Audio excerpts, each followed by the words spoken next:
All right, here we go. Looks like we're live here on StreamYard. Let me make sure the stream is live on the YouTube machine. And yes, it is. Welcome in, everybody. I'm sure more people will jump in a second. But this is the official Godzilla X Kong or Godzilla Kong, the New Empire spoiler talk. It's going to be myself, Big Jack Films, Mothra Mystic, and we're here to talk about the New Empire. We've all seen it. I've seen it 3 times. I think you two have seen it once, twice. I've seen it once. Okay, cool. So, but anyway, so like I said, we're gonna give our thoughts on the movie. We're talk full-blown spoilers, any discussion points we want to talk about, what's next for the Monsterverse, because given it had the largest opening weekend of the year worldwide, and it's going to continuously make a ton of money, and it seemingly had the lowest budget out of all the Monsterverse films. Did they project how much they made over the weekend? So last weekend it made worldwide 194 million, which was the biggest worldwide opening of the year. I think it's like the biggest since 2014's. Probably like since the pandemic too. Like that's a lot of money on the first weekend. Well, I mean, there's been other movies that came out afterwards, like Spider-Man: No Way Home, that made $1 billion, Barbie, and all sorts of other things. But the New Empire, in terms of Monsterverse, is the biggest worldwide opening since 2014 when it began. But then again, 2014 came out at a bit of a different time period, and that's kind of like this big. I mean, it was a different era, I should say. It was the Nolan era. Yeah, it kind of was, because like the marketing for that film, like I don't know if we'll ever have an opening bigger than that one, but it did very well, and it's going to continue to play well throughout the month, I should say. So, but yeah, so we got everyone here. I'll introduce the panel. So first off, we'll do ladies first. Nikki, Mothra Mystic, welcome in. Hey, hi, nice to be here. Yep, back again from the Shin Godzilla spoiler talk. Or not Shin Godzilla, Godzilla -1. I'm stupid. So, and then of course, longtime collaborator on the channel, the one and only Big Jack Films. Jack, how you doing? I'm good. I got all my Godzilla X Kong merchandise I got at the theater. Huge thanks to my honey bear Nikita for getting me all these, by the way. She got me the plushie, and she got me a cup with a little figure. So I was like, yeah, merchandise. Where the real money of the movie is made. So. Yeah, but so anyways. I've been okay. I saw the movie. I only seen it once, but I'm saving my spoiler review opening night for later. And then, yes, I will be doing a Kong review at some point. I think I'm going to make this movie episode 99. I think that's where I'm gonna put it. I'm going to make it the 99th episode. Of the Kong reviews or just... Of the Kong reviews. It's going to be episode 99. You gotta, if you can find a way, you should find a way to do what you did last time and find a way to bring James in. I'll ask him. I'm very curious if he'd be interested this time around. I know he's coming to Toronto at some point, so who knows? Who knows? At least for a cameo or some sort. That was pretty cool. You got him in for the last one. So, but anyways, so we got the chat rolling in. I see everybody right here. Hello. More people are gonna go see it tomorrow. Or we're gonna see it again tomorrow. Yes, we got Anthony Sarkis, Nacion. Hello. Jack. Hi, honey bear. So, okay. So we got everyone in here. So basically what we're going to do, we're all going to give our thoughts, I guess, on the movie. Then we'll run down things, little Easter eggs and things we saw before, and then talk about where we think the future of the monster will potentially go. Trying to make this thing like an hour, maybe hour and a half max. Not too long. However, I mean, these live streams we've done before, we go off and you never know where they're going to lead to. So, but like I said, want to kind of make this one more focused on Godzilla Kong with the New Empire. All things we're excited about. Full spoilers. So if you have not seen the movie, I recommend watching it first. Or if you do not give a shit, just continue to watch and have some fun with us. Any other comments you want to bring up in the stream chat or whatever, put them up on screen. We'll discuss it. I mean, we're all, monster movie fans. I mean, Jack is like the King Kong guy. Nikki is the biggest Mothra fan I know of. So... And I'm like I said, I'm more of the Team Godzilla. We got Team Godzilla, we got Team Kong, and then we basically got Team Mothra. So we got the Trinity right here in the building. So we're not really in the building, but on the stream or whatever. So I don't know. I'm rambling on long enough. So I guess we'll start off. Who wants to go first? Give their thoughts quickly on the movie. Nikki, do you want to say your thoughts first? I'll wait a bit. Okay. Since mine's kind of spoilery. Everything I loved. Okay. Well, I mean, this is the spoiler talk, so. True. I'll wait. Okay, Jack. I mean, you did your opening night, but I'll say this just to start off because I'm going to talk a lot about stuff in the spoilers. I kind of said it in my review, and my thoughts are still pretty fresh. This is not as good as the last one, but it's still a good time. I relate the Monsterverse franchise to the equivalent of the 90s Batman franchise. When you really think about it, especially with the 4 Godzilla movies, you had Godzilla and Godzilla King of the Monsters being sort of the Tim Burton Batman movies, where even down to like Godzilla King of the Monsters being in snow a lot of the time, so it is very Batman Returns-esque, more villains, more characters. Then it went in the direction too where like not everyone was a part of it, but it's kind of gained more of a positive cult following afterwards. Yeah. Godzilla versus Kong, I won't count Kong Skull Island, but Godzilla versus Kong is the Batman Forever. You have, Godzilla being established. You have Kong coming in as sort of the Robin, the new sidekick. And then you have, obviously, the villain of the piece. Now, there's not 2 villains. It's one. It's Mechagodzilla.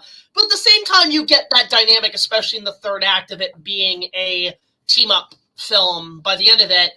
And then Godzilla X Kong is just Batman and Robin.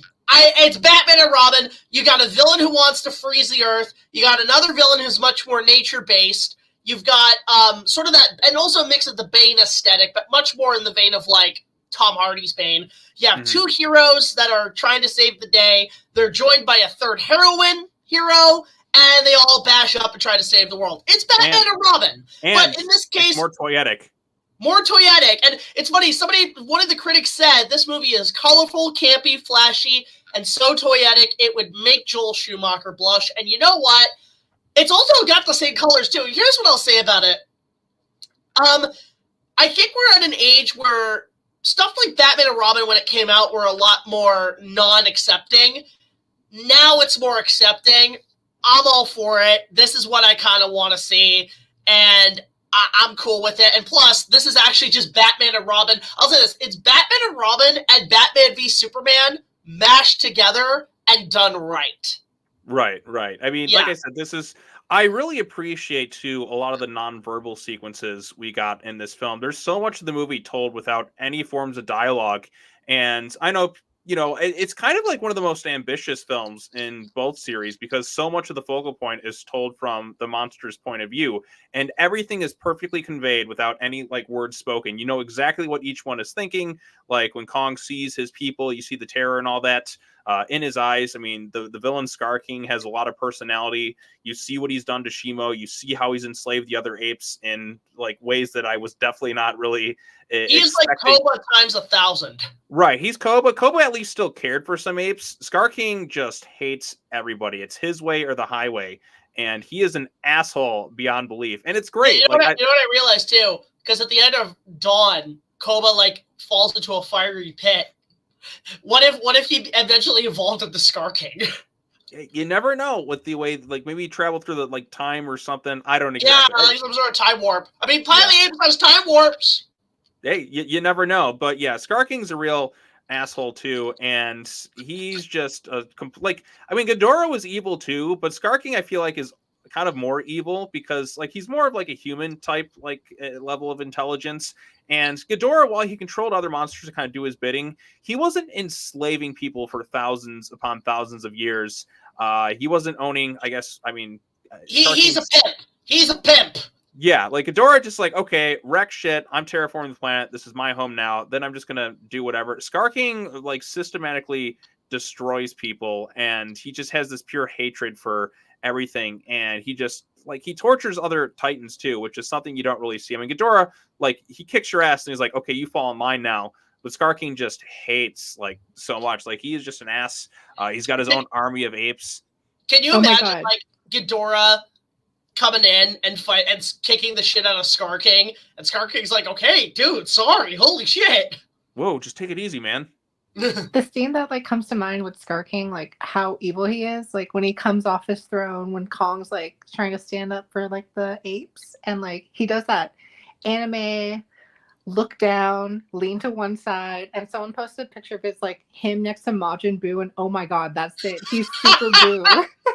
He really is. He's doing the pose and everything. Yes, I loved his body language I really want to know too. if it's inspired.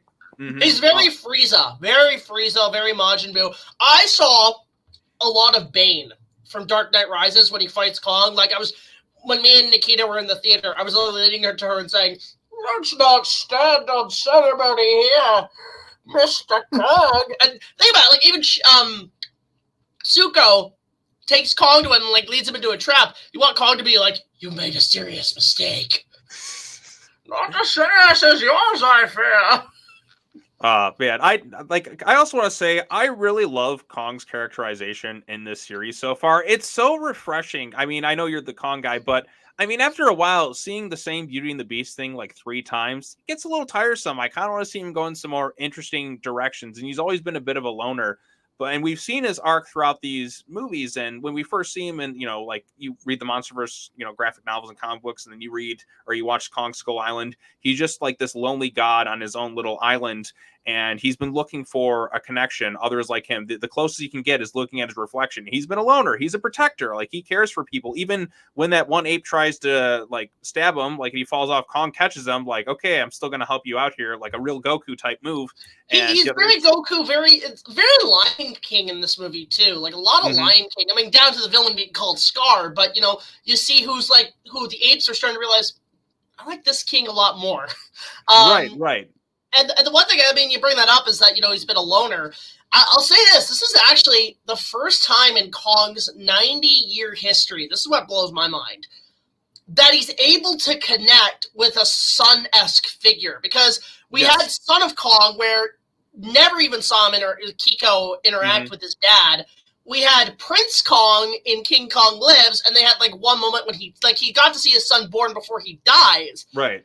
But never a moment, like unlike Godzilla, between father and son, and that father-son bonding that you expect somebody like Kong to have. Like, I expect Kong to be a better dad than Godzilla, but in this case, we finally get to see that, even though it's not his legitimate son, it's still cool to see him kind of take on the mantle of either a brother figure or a father figure. And it's quite the intro, too. Okay, that is one of the this movie's a cartoon. I'm just gonna say that right now. This movie's a freaking cartoon. Oh, and I love it for that. And I love it for that. But when you see Zuko come in, and it's really cute. He's this cute little guy. It's the Puss in Boots Baby Yoda shit. But they make a twist. It's not just the Baby Yoda shit. He literally, Kong is like, "Oh, hey there, little guy. Hey, little fella, come on." And Zuko bites his finger. He's like, "Ah, you little bastard!" And he's like, then the other apes come in, and he's just using him as a set of nunchucks. I was laughing my ass off in the theater. It's like, oh my god. By the way, I saw this in Screen X, where they make the walls of the auditorium part of the movie. Mm-hmm. Made it kind of like a ride. I was getting like King Kong 360 3D flashbacks.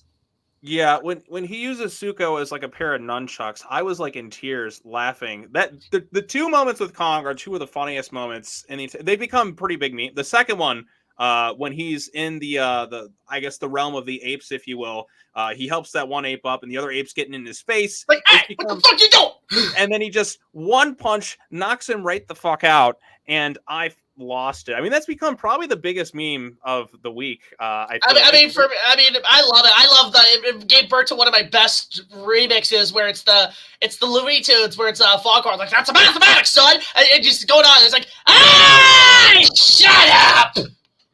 I love it. Like, this is the funniest film in the Monsterverse. It's a fun movie. I've seen it 3 times. I do have some gripes too. I do kind of wish it kind of took moments to kind of breathe a little bit towards the third act. Because once it starts, we get that crazy ass zero gravity fight, which is amazing. Like, it's one of the most creative kaiju fights I've ever seen. Very Dragon Ball.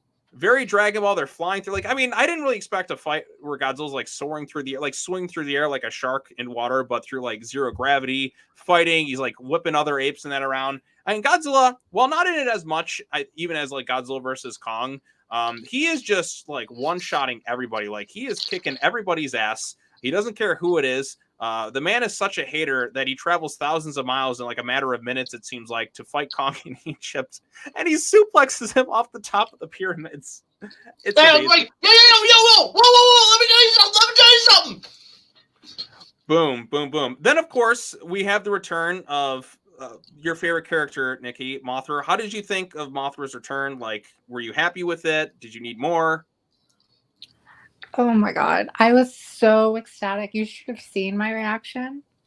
I will say, I'm not sure how I feel about the kind of retcon that Mothra is like the guardian of the Iwi people. I really like that it was Kong, but I guess he was the protector of the people of Skull Island, Iwi people.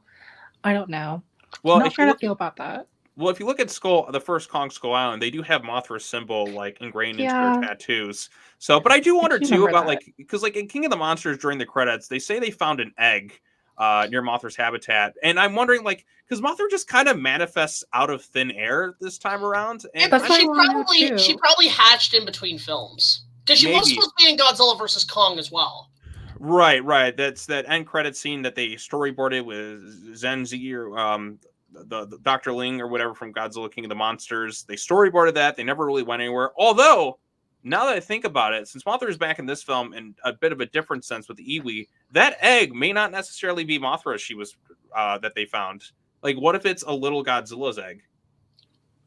What if it's Ooh. Batra? Oh, Batra. Oh, Batra. Yes. We could get Batra in this or thing, too. Megaguirus. You Yes, could. I would like that. I could see Mothra fighting a Megaguirus. She needs someone of her own to fight. Right. That's one thing I will say too is that they gave. This is actually what I love. This is the first time that Kong and Mothra have met and interacted because they were supposed to in Ebra Horror of the Deep because that was the next Kong film, Mhm. but they decided to switch it with Godzilla instead. So to see them finally interact, I think that's actually kind of awesome. Because most of the time, Kong looks at big birds and he's like, "What the fuck is that?" Although in the Skull Island anime, he does have his pet bird friend. Yes. Yeah, I forgot about that. I watched that anime and I've already forgotten about it.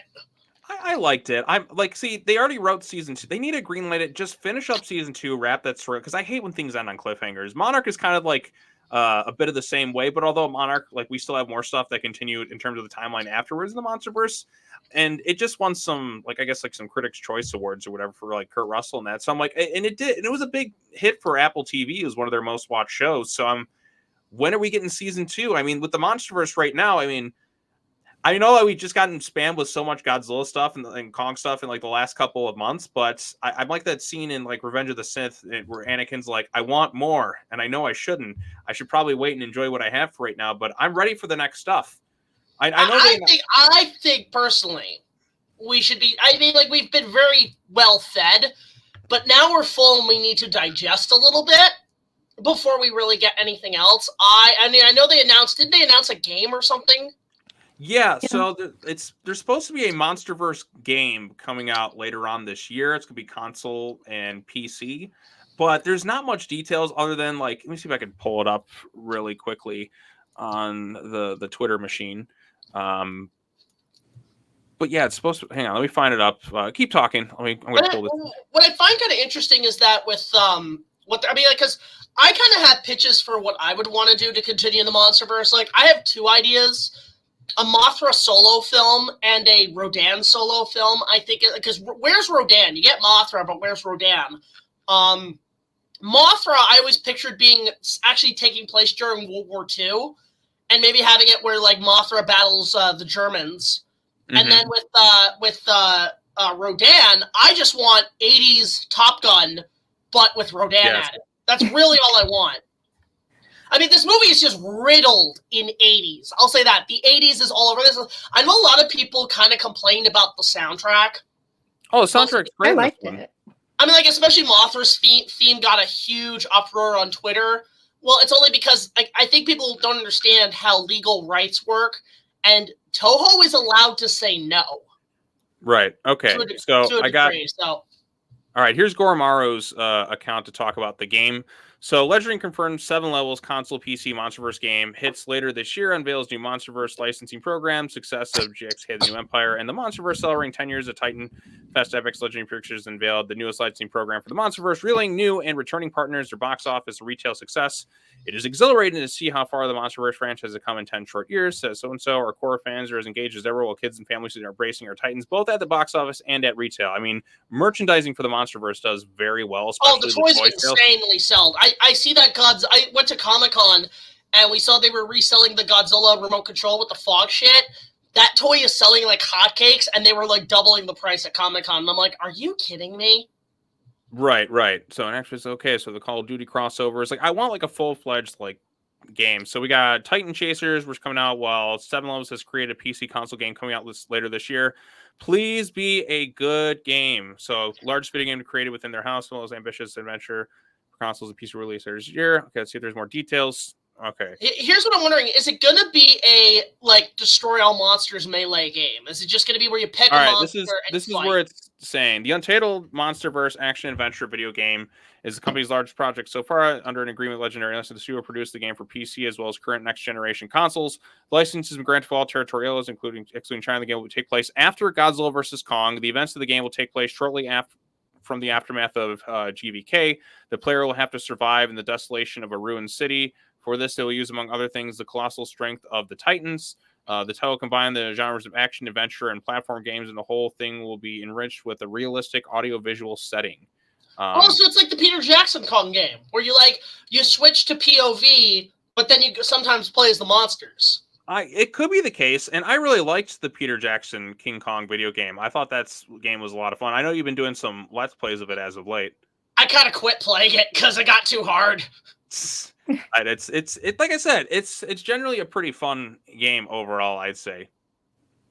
So yeah, well, here's the thing, because they just announced it right after this movie's a success, so it makes me think, are they going to rush it? Because no, they're thinking, it did well. So it's basically saying it did well. Now you have a green light to make the game. You got 9 months to put it out. Well, actually, no. This game was announced like a while back, like before the movie even came out. So it's been like they've been working on it for a while now, but we don't really know any like details. I just want it to be good. You can't make the first Monsterverse game. Well, console PC game, because I know we have like 100 million mobile games and so many different tie-ins. I mean, I fucking bought or downloaded Call of Duty whatever so I could play the Operation Monarch thing, and they didn't live up to the full potential. It's like Godzilla and Kong are just kind of like smashing things on the map. They don't really interact with you. I'm like, wouldn't it have been more fun if you're on the map and you have some skull crawlers that are trying to eat you while you're fighting other soldiers? I mean, that's what I wanted to do, because Josh wants me to play that game. I don't have any of the current consoles, so he wants me to play it. I'm like, I gotta go down and like check it out at some point. All right. Well, I feel like for the Kong reviews, like there's like some game related. There's a couple of games I have to review now, because not only do I have this game, not only do I have the VR arcade game, which I did try and I loved it, but also Titan Chasers. Well, I don't even know what Titan Chasers is, but that's the new mobile game where you have all the Titans and you like play your around. But you know what? The big one for me is the that Broken Kong game that came out last year. Oh my god. So many people want me to talk about it. I'm like, well, first of all, I actually practically can't play it because I don't have a new console, nor the computer power. So I'd have to go to a friend's house and play it on their console. I'll probably only play it briefly because I'm thinking, I'm not playing through this broken piece of shit game. See, this is what you do. You go in there, you play it on like Twitch, you save that Twitch footage, and then you just go from there. Oh, I'm going to be raging at that game if I get my hands on it. I've heard it I forgot about it because it was like so shitty, but it's like it was so bad. It's the LJN of like today. Oh my god. No, isn't that whatchamacallit? What's that game company? Oh, it's causing so much controversy. It's causing Gamergate too. What is it? Nikki, what is it? Do you remember? It begins with an S. It's what's starting Gamergate too. I have no idea. Sweet Baby Inc. Sweet Baby. No, that's the LJN of today. But yeah, from what I heard, I've heard really bad things. Like, I mean, I haven't been playing too many modern video games. Like, but from what I've heard, like every game they've touched has been really terrible. So I don't know. Like, I'm trying to think. Like, the next game I want to get is that Jurassic Park survival horror game. Yeah, that looks really good, actually. Right. If it's good, please be good. But that's like the Jurassic Park game I've always wanted to play. So I'm looking forward to. I have a question. Is the Telltale Games canon at all to the movies? No clue. Okay, I hear they are, but maybe not really. But this new game looks like pretty sweet. I'm like, okay, that's the type of Jurassic Park game I want to play. Because the only one I really got into was the arcade one that we played at Galloping Ghosts Arcade. Hey, well, we're gonna play it again. I gotta play it again. That's happening. Yes. Nikki, you got to make it to G-Fest this year. Yeah. I don't know. We're gonna see. I have some trips planned already, so but that's the one you'll love. If time allows, I'll try and go. But okay, I'm gonna try to get. I'm gonna see about. I'll email them, but I'll ask like James and Doug if they want to come in for that, because you think Doug and them would come by because it's right close by. It's in Chicago. Mm-hmm. All right. So somebody says the Telltale Jurassic Park game is no longer canon. Okay. Damn, that was a good game, actually. So yeah, Telltale's had some interest. Like I remember playing the Telltale Batman ones and just kind of having fun with it. The Back to the Future one looks pretty good. I think that's still canon. I think that's technically part 4. Right. So. But actually, back to GXK. I want to talk about the soundtrack. I love how riddled with 80s it is. It's funny because I think my favorite track, like soundtrack music wise, is actually the part where they're actually getting ready to go into the heave, because it's very Top Gun. I can't find that on the score right now. I don't know which track it is. That very 80s synthesizer kind of action setup music. I think part of it was like because they used like the Guest 2 soundtrack, which was just like a playlist they just made for fun, even though they haven't made a Guest 2 movie. Which, by the way, I finally got around to watching Adam Wingard's The Guest with Dan Stevens, who also played Ace Ventura, Trapper. Who is the best human character in these fucking movies? I love him. He was great. You know what I liked most too is like he doesn't come across as a very cynical character, because like there has not been a character like him in the Monsterverse. Like he's somebody who just loves what he does, has a passion for animal. He's basically the Steve Irwin, if you will, kind of this. I guarantee their idea was, let's put Steve Irwin in these movies, but he's dead. Okay, let's get somebody to be Steve Irwin. Right. When the trailer came out, I thought that was Skarsgård from the last one. But he's not here this time. What is he doing anyway? Why wasn't he in this one, I wonder? I mean, he does a lot of different movies. And I think, too, because, like, his character... He's a great Tarzan. Right. His character got drastically changed in the reshoots of GVK. Because originally, like, I mean, there's interviews with him talking about it. So the opening of Godzilla vs. Kong was supposed to take place, like, on Skull Island. And basically, he proposes to his girlfriend. She goes on the mission to kind of plan a chart into Hollow Earth so they can plant the Orca Z. And then things go crazy, and I guess there's skull crawlers and all sorts of crazy things in the opening. And then they just kind of like streamlined and trimmed the hell out of that movie. I think this movie also isn't that just what happened in Monarch? Maybe something, but like they actually like went like. I feel like they reused that because like remember when they go into that nest right, in Chernobyl or something, and like she gets trapped in the Access Monday. Yeah. Well, it's weird because wasn't it his brother that died? No, it was supposed to be. It was his girlfriend originally, but then I guess they changed it and reshoots to a brother or something. I don't know, but like they streamlined the hell out of a lot of it, because that scene where he's like with his beard and all that that was a reshot scene. So they basically like took the original thing and cut it down to kind of like the bare essentials to make it move along, which benefited the Monsterverse a bit more, but like you kind of lost a lot of that world building and that stuff. Because I remember there was supposed to be a scene with a giant mural that they found inside of the throne room with the wars, the Godzilla and Kongs, and like some flying creature or whatever in there as well.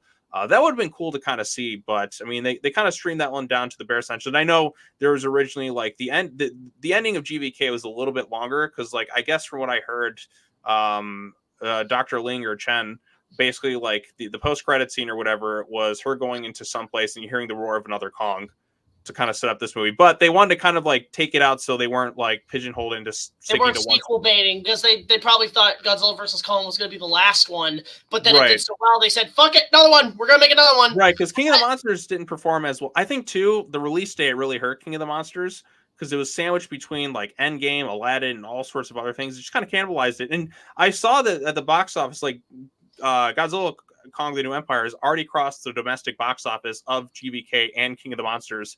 And it's only Saturday now. So. I think it's a matter too of like King of the Monsters didn't do well, but because it's Godzilla versus King Kong, this is something audiences want to see. They were like, just get it done because we want to at least get to that e-ticket. But then because of the pandemic and because of losing money, they said, well, we have to kind of trim it down a little bit and make it a little bit more scarce. That's probably why we didn't get a trailer until like months in advance. Right. And there was so much uncertainty. And then the same day streaming and theaters and 25. That trailer day for GVK legitimately was the only time I've ever seen Twitter united. Great. Oh, yeah. It was a great time. But with going back to this movie with Ace Ventura guy, Trapper, best character in the movie, my favorite scene probably in the whole film is where when Scar King and Shimo and the apes are coming in to attack the temple, and then he comes in on the heave playing Loverboy, Turn Me Loose. I was like, how do you turn this shit into something epic? I don't know, but it was amazing. And I'm like, why is that my favorite part of the movie? It shows like people complain about the human characters, but I'm sorry, like this is the best. You can scrap everyone else. I just want a character with this guy. Like a whole movie with like make him the human character. Right. And I think too, condensing it down to just 4 people. I mean, you have like the Iwi Queen or whatever, but she doesn't really say anything. But I think it's a smart move because like there was too many people. Well, I mean, the last movie had Team Godzilla and Team Kong kind of separated, but kind of streamlining, cutting it down, the human characters is a smart move. It's more focused than the last one. I like this one more than GVK. There's some elements of GVK I like more. I think the final battle in GVK was a little bit more, the city battle was more exciting. Impactful and more epic. Impactful and more epic because there's a lot more back and forth offense. And the Hong Kong battle was so cool and creative. But this one also has, like, it's more exciting throughout. I think it moves at a quicker pace, and the visual storytelling elements with the monsters, I think, are stronger. Like I said, the scene where it's just kind of Kong and Zuko just kind of interacting, where you're just kind of giving him food and all that too. Like that tells us like so much about him, and like it allows the movie to kind of breathe and getting to explore Hollow Earth and seeing all these cool little worlds and all that, and getting the return of Mothra and everything. Very, very God of War with those two. Yes. A lot of people brought that up. Just waiting for Kong to yell, "Boy." No, I don't know why, but I want to see a re-edit with those scenes with him, either with the music from King Kong Lives, because it's got that kind of vibe. I was getting that where like when Kong's like interacting with Lady Kong, that sort of like comedic vibe. But I don't know why. Can I get like a whole version of this where they have the music from Donkey Kong Country? Because they are just Donkey Kong and Diddy Kong. That's what I see. Hey, you don't want to use. Nobody wants to be associated with the name Diddy right now.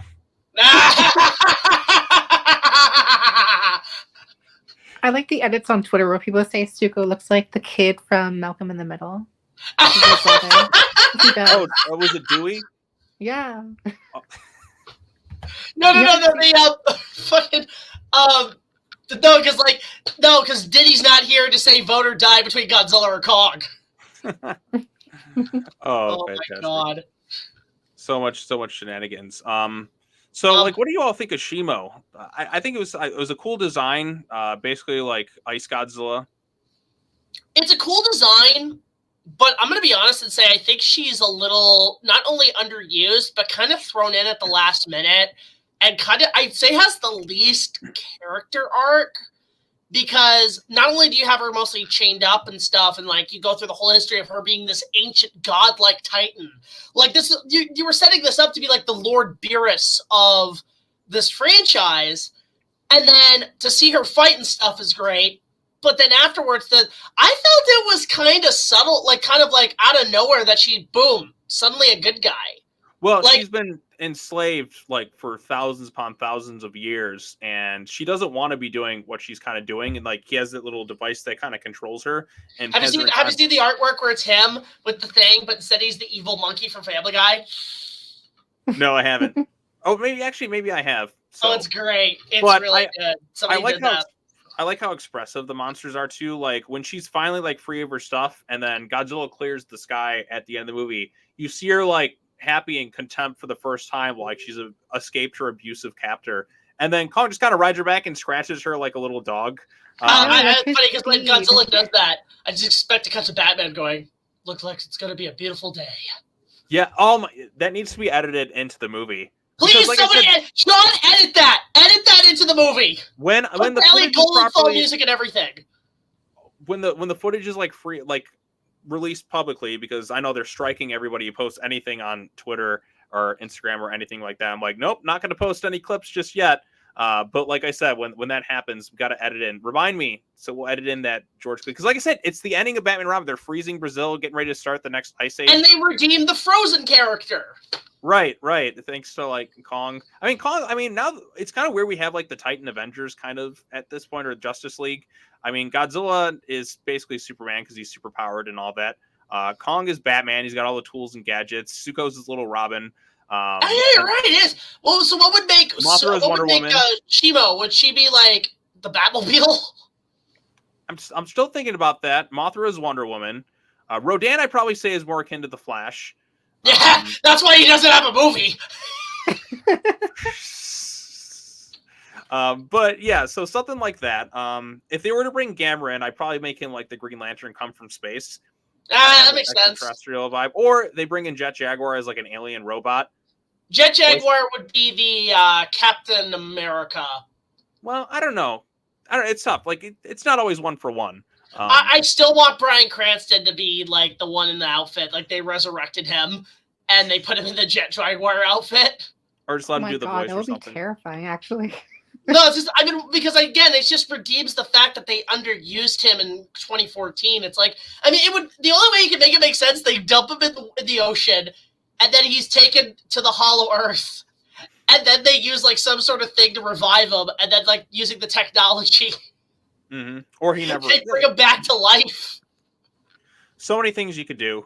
And then he becomes Zordon.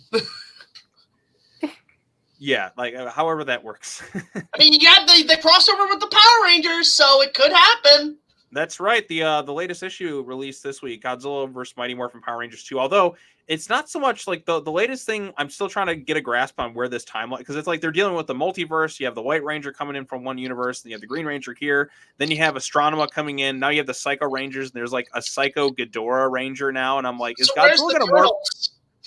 Right. Like I'm like, what is going on with this thing? And I don't know like how it connects to IDW stuff, or if it's just kind of like, or is it IDW does Power Rangers? No, that's Boom Studios. I don't know how it's all kind of connecting with one another, so I'm just kind of rolling with it. The first one, I mean, you have Godzilla and the Power Rangers. You had Power Rangers and the Justice League, and now you have Justice League and Godzilla and Kong. So it's like that series is amazing. I mean, they have one more issue left, which comes out later on this month.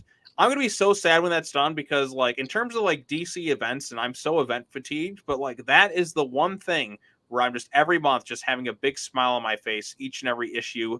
There's just so many crazy things they're doing. I mean, I thought they were bringing back King Ghidorah, but they really took the Skullcrawler skull from Kong Skull Island, the big Ragnarok one, and kind of created a new like altered Titan, if you will, using the Lazarus Pit.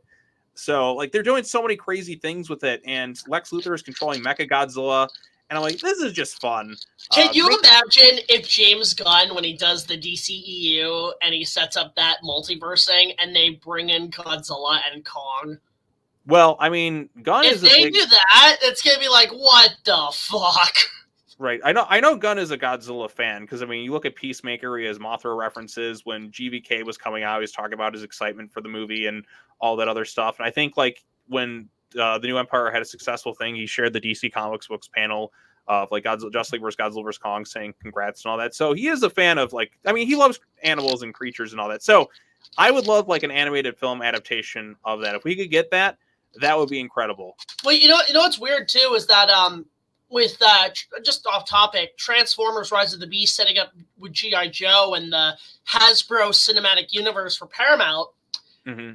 Power Rangers is now owned by Hasbro, which means studio movie rights might turn over to Paramount, making that part of the series, like part of like the Transformers and the Power Rangers and shit. But then if you have this comic book series with Godzilla and shit, bring it all in! Warner Brothers and Paramount make a... That would be insane. Like, I would just lose my shit over it. Now, ladies and gentlemen, the children's toy box, the movie. We just dumped all the toys out and said, make a movie. I mean, this movie feels like one giant, like the toyetic thing, definitely. Because, like, I mean, I guess Adam Wingard's inspiration, he's like, he wanted to make it feel like you were walking down the toy aisle as a kid. And I mean, like the screenings I've been to, like the kids seem to be really into the movie, cheering and excited and all that. So the Monsterverse, like in terms of its movies, is definitely leaning more towards like kids and all that with the toys and everything in regards to like that sort of thing, which I think is fine. Because I mean, we had a very serious Godzilla movie back in December, -1, which was incredible. And now we got the total opposite of the spectrum, which it has its serious moments kind of in there, but it's more of a fun, upbeat, like over the top, ridiculous, entertaining movie. I'm just going to recreate how they do their animatics and storyboards for these movies. It's like, okay, Gareth, Adam, Joseph, go watch your kids, give them these toys, and just put the cameras on them and see what they do. And you see the kids go, nah, nah, nah, and there's your animatic. There's your storyboards. Exactly. I mean, just go more and more over the top. Yeah, it's funny too because I have my Mecha Godzilla from Godzilla X Kong, but this is the one we blew up for the Ready Player One episode, so this is like all that's left of it. It actually looks kind of cool, banged up and burnt. You know, I kind of like that battle damage thing. That's how he looked at the end of GVK. I know, it's great. Then this one, it's because Godzilla just blew a freaking hole through him. Right. But yeah, let's try to get back to the movie. Back to the movie. Can we talk about the opening scene where Kong's just being chased by Release the Hounds? Yes. Nikki, do you have anything to comment on the opening scene? I really liked it. I like how it showed his intelligence and adapting to the Hollow Earth, like making the traps, learning the creatures and things like that. Although I did not like how they kind of teased him in the beginning with like he thought he heard another ape and it was like that weird blow up fish bird thingy with a big mouth. Mm-hmm. That made me feel a bit sad. And then Doug steals his food. What are those creatures called? Those dogs out there? The wart dogs or whatever? Yeah, wart dogs. I did like their design. Actually, there's a video of that my girl has of me reacting to that. I was just chuckling with crazy because here's Kong covered in like Nickelodeon slime from this creature. Although you know what's interesting? I'll say this as a little minor nitpick with the Monsterverse. I like the idea of these they're getting crazy with the creatures. They're just using so much great imagination and creativity, but we spend very little time in just with these creatures that we don't get the time really to get used to them. And so for me, I'm thinking, am I the only one who just misses having dinosaurs in these sort of lost world environments? Because I feel like we're less on a Skull Island sort of like center of the air story. I feel like half the time we're on Pandora. I mean, with the way the Jurassic Park films have been going, I think they want to go as far away from dinosaurs as they can. Right. I don't mind the original creatures, to be honest. And unlike Jurassic World Dominion, which decides, hey, you know what? You want to see this movie about dinosaurs? We're not going to give that to you. We're going to give you locusts. We're going to actually give you monsters this time around and just make them do fun and cool and exciting things. So I was thankful for that. Like, at least these movies deliver on what they promise. You want big monster spectacle and all that, you're going to get it. Which is pretty cool. And then, of course, like I said, after Kong, I like how he built his traps and all that, showing he's the most intelligent of all the Titans. Although Godzilla is smarter than a lot of people think he is. I think he's just being an asshole. Him going pink. I know people said that, he's gone Super Saiyan. No, he's gone Kaioken. He's Kaioken Godzilla. Yeah, because the lead creature designer, Jared Krachevsky, how to pronounce his last name, basically talked about his inspiration was Kaioken based. So it's now gone full circle because Akira Toriyama did make a cameo in Return to Godzilla, as one of the extras. Did he really? He did. He has a cameo in there as one of the extras running or something. No way! I've never seen. Has anybody been able to spot him? I gotta look that up. Right, there's a photo of him on the set and all that. So, but the fact that, but also there's some full circle moments in this thing because Akira Toriyama, Kaioken inspiration, Kiss. There was that photo of them in Godzilla, Gene Simmons. Now we have a Kiss song in this movie with the crazy Project Powerhouse, which I did see kind of earlier on in the movie. I'm just that upon rewatching, I heard the stuff the very beginning, the controversial Project Powerhouse on the voiceover stuff, and they're okay. A lot of people are it is pretty ridiculous. Oh, this just happened to be in Hollow Earth at this time. It's got healing juices in it. Who cares? Here's the berry juice. Yes, there it is. It's the berry juice that heals Kong's frostbite. There it is. Well, it's a good thing it was his right arm that got frostbite, so he could wear the power glove. Because it was left arm. I swear, the Monsterverse, whoever is running it, Legendary, they watch my shit. I am convinced they are fans, and they just don't want to tell me. Kong Skull Island, they were watching me make my remake, and they copied the costumes. This, they have Kong, a giant gorilla, which happens in my videos, and they got the power glove. Y'all owe me a check. It's so bad. It is so bad. It's a Bumblebee edition power glove. Right. And you know what? It's the way to kind of pay tribute to the electric powers, if you will, as well. So now he's got his battle axe. Kind of practically, you can't really do it. Right. He's got his battle axe now, and he's got his power glove.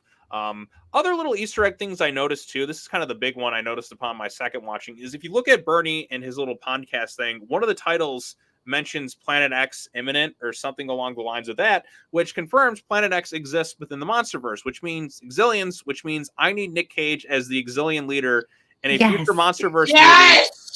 Adam Wingard is supposedly making Face Off 2 with Nick Cage. Nick Cage is a mega Godzilla fan. It needs to happen. I don't know what we have to do. I asked for one thing as well.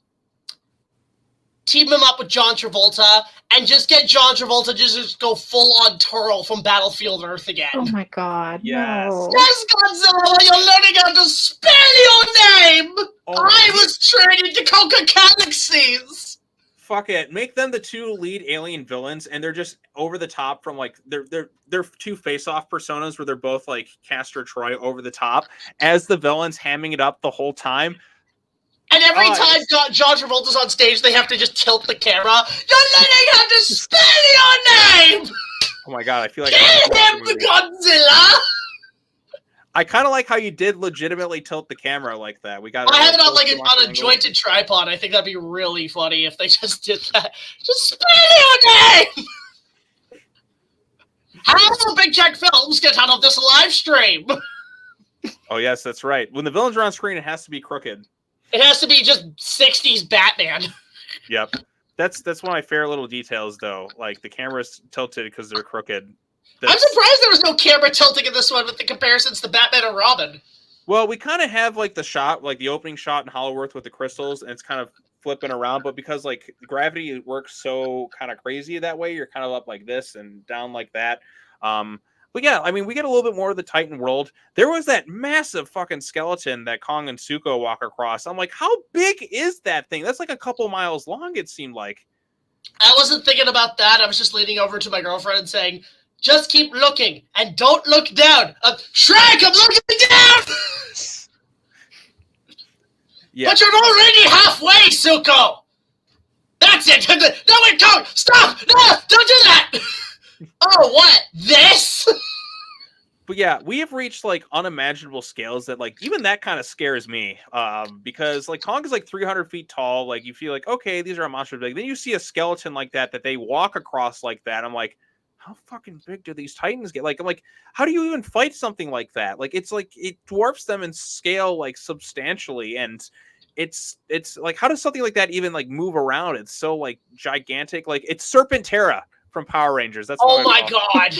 See, what I'm waiting for is Snake Way. It's Snake Way with the Dragon Ball inspiration. Yes, Kong, you've been injured. You have to go train with King Kong Kai. Now, come on, Kong. I'm going to teach you how to use the Kaioken. Kaio what? I thought so. I wonder if they'll ever give Kong other ability, or maybe he's just the weapons guy. Because like, no, he turns into Golden Kong. He turns into a Golden Ozaru. Yes, I'm like, we need like more like crazy transfer. Like I like the Pink Godzilla. I think it's something new and he needs to turn into a Super Kong. Right. We need just that's what needs to happen. Super Kong, like just golden hair and everything. I'm calling it. He's gonna get a jetpack. Part of the new accessories, the Kong Inspector Kong jet. Hey, we have the Titan Tech toys, so they're gonna find ways to integrate more of the toys. He's gonna get Kong armor at some point. Oh my god! He's already got the glove. He's got the axe. He's gonna get the helmet. Can he get a sword? Can we give him a sword? Well, the axe is pretty cool, but I mean, he's gonna get like full body like Kong armor at some point. And then he becomes literally gets becomes Mechanic yes, Kong. There you go. You get like Mechanic Kong, but you get it in the Monsterverse done in its own kind of unique and he's way. got like missiles on his gauntlet. I'm here for it. I'm here for it. Just go fucking nuts with it. Yeah, give him a scouter at this point. Well, the Titan Tech toys do have the little scouter thing on them. Oh my god, I was just kidding! Wait, let me find a picture. You gotta be kidding me! They have scouters! Yes, hang on. How many levels of bullshit? God damn it, Nappa! Okay, here's what I want. The next set of 8 villains, we need a Vegeta and a Nappa. Like, we need the short, smart one and the big, dumb one. That's what we need. We need a Nappa Kong. All right, I got it. You're ready for this, Jack? Oh, no. Right. Oh, no. Here, let me get a drink before you show me, because I don't want to spit it out. All right, hang on. Brought to you by Daredevil. Here it is. Here's his little Kong Titan Tech toy. You see the little glasses and the scouter and everything right there. My God. I mean, they kind of teased the next movie because, like I said, he's got all that stuff. I mean, Godzilla's got his Titan Tech armor, too. Does he have a crown, at least? I don't know, but he's got missiles and that on there. Godzilla's... Like, when is Godzilla going to get his own tech stuff? But like, it's Dino... Oh, my... Are those fucking shades? Are those fucking shades?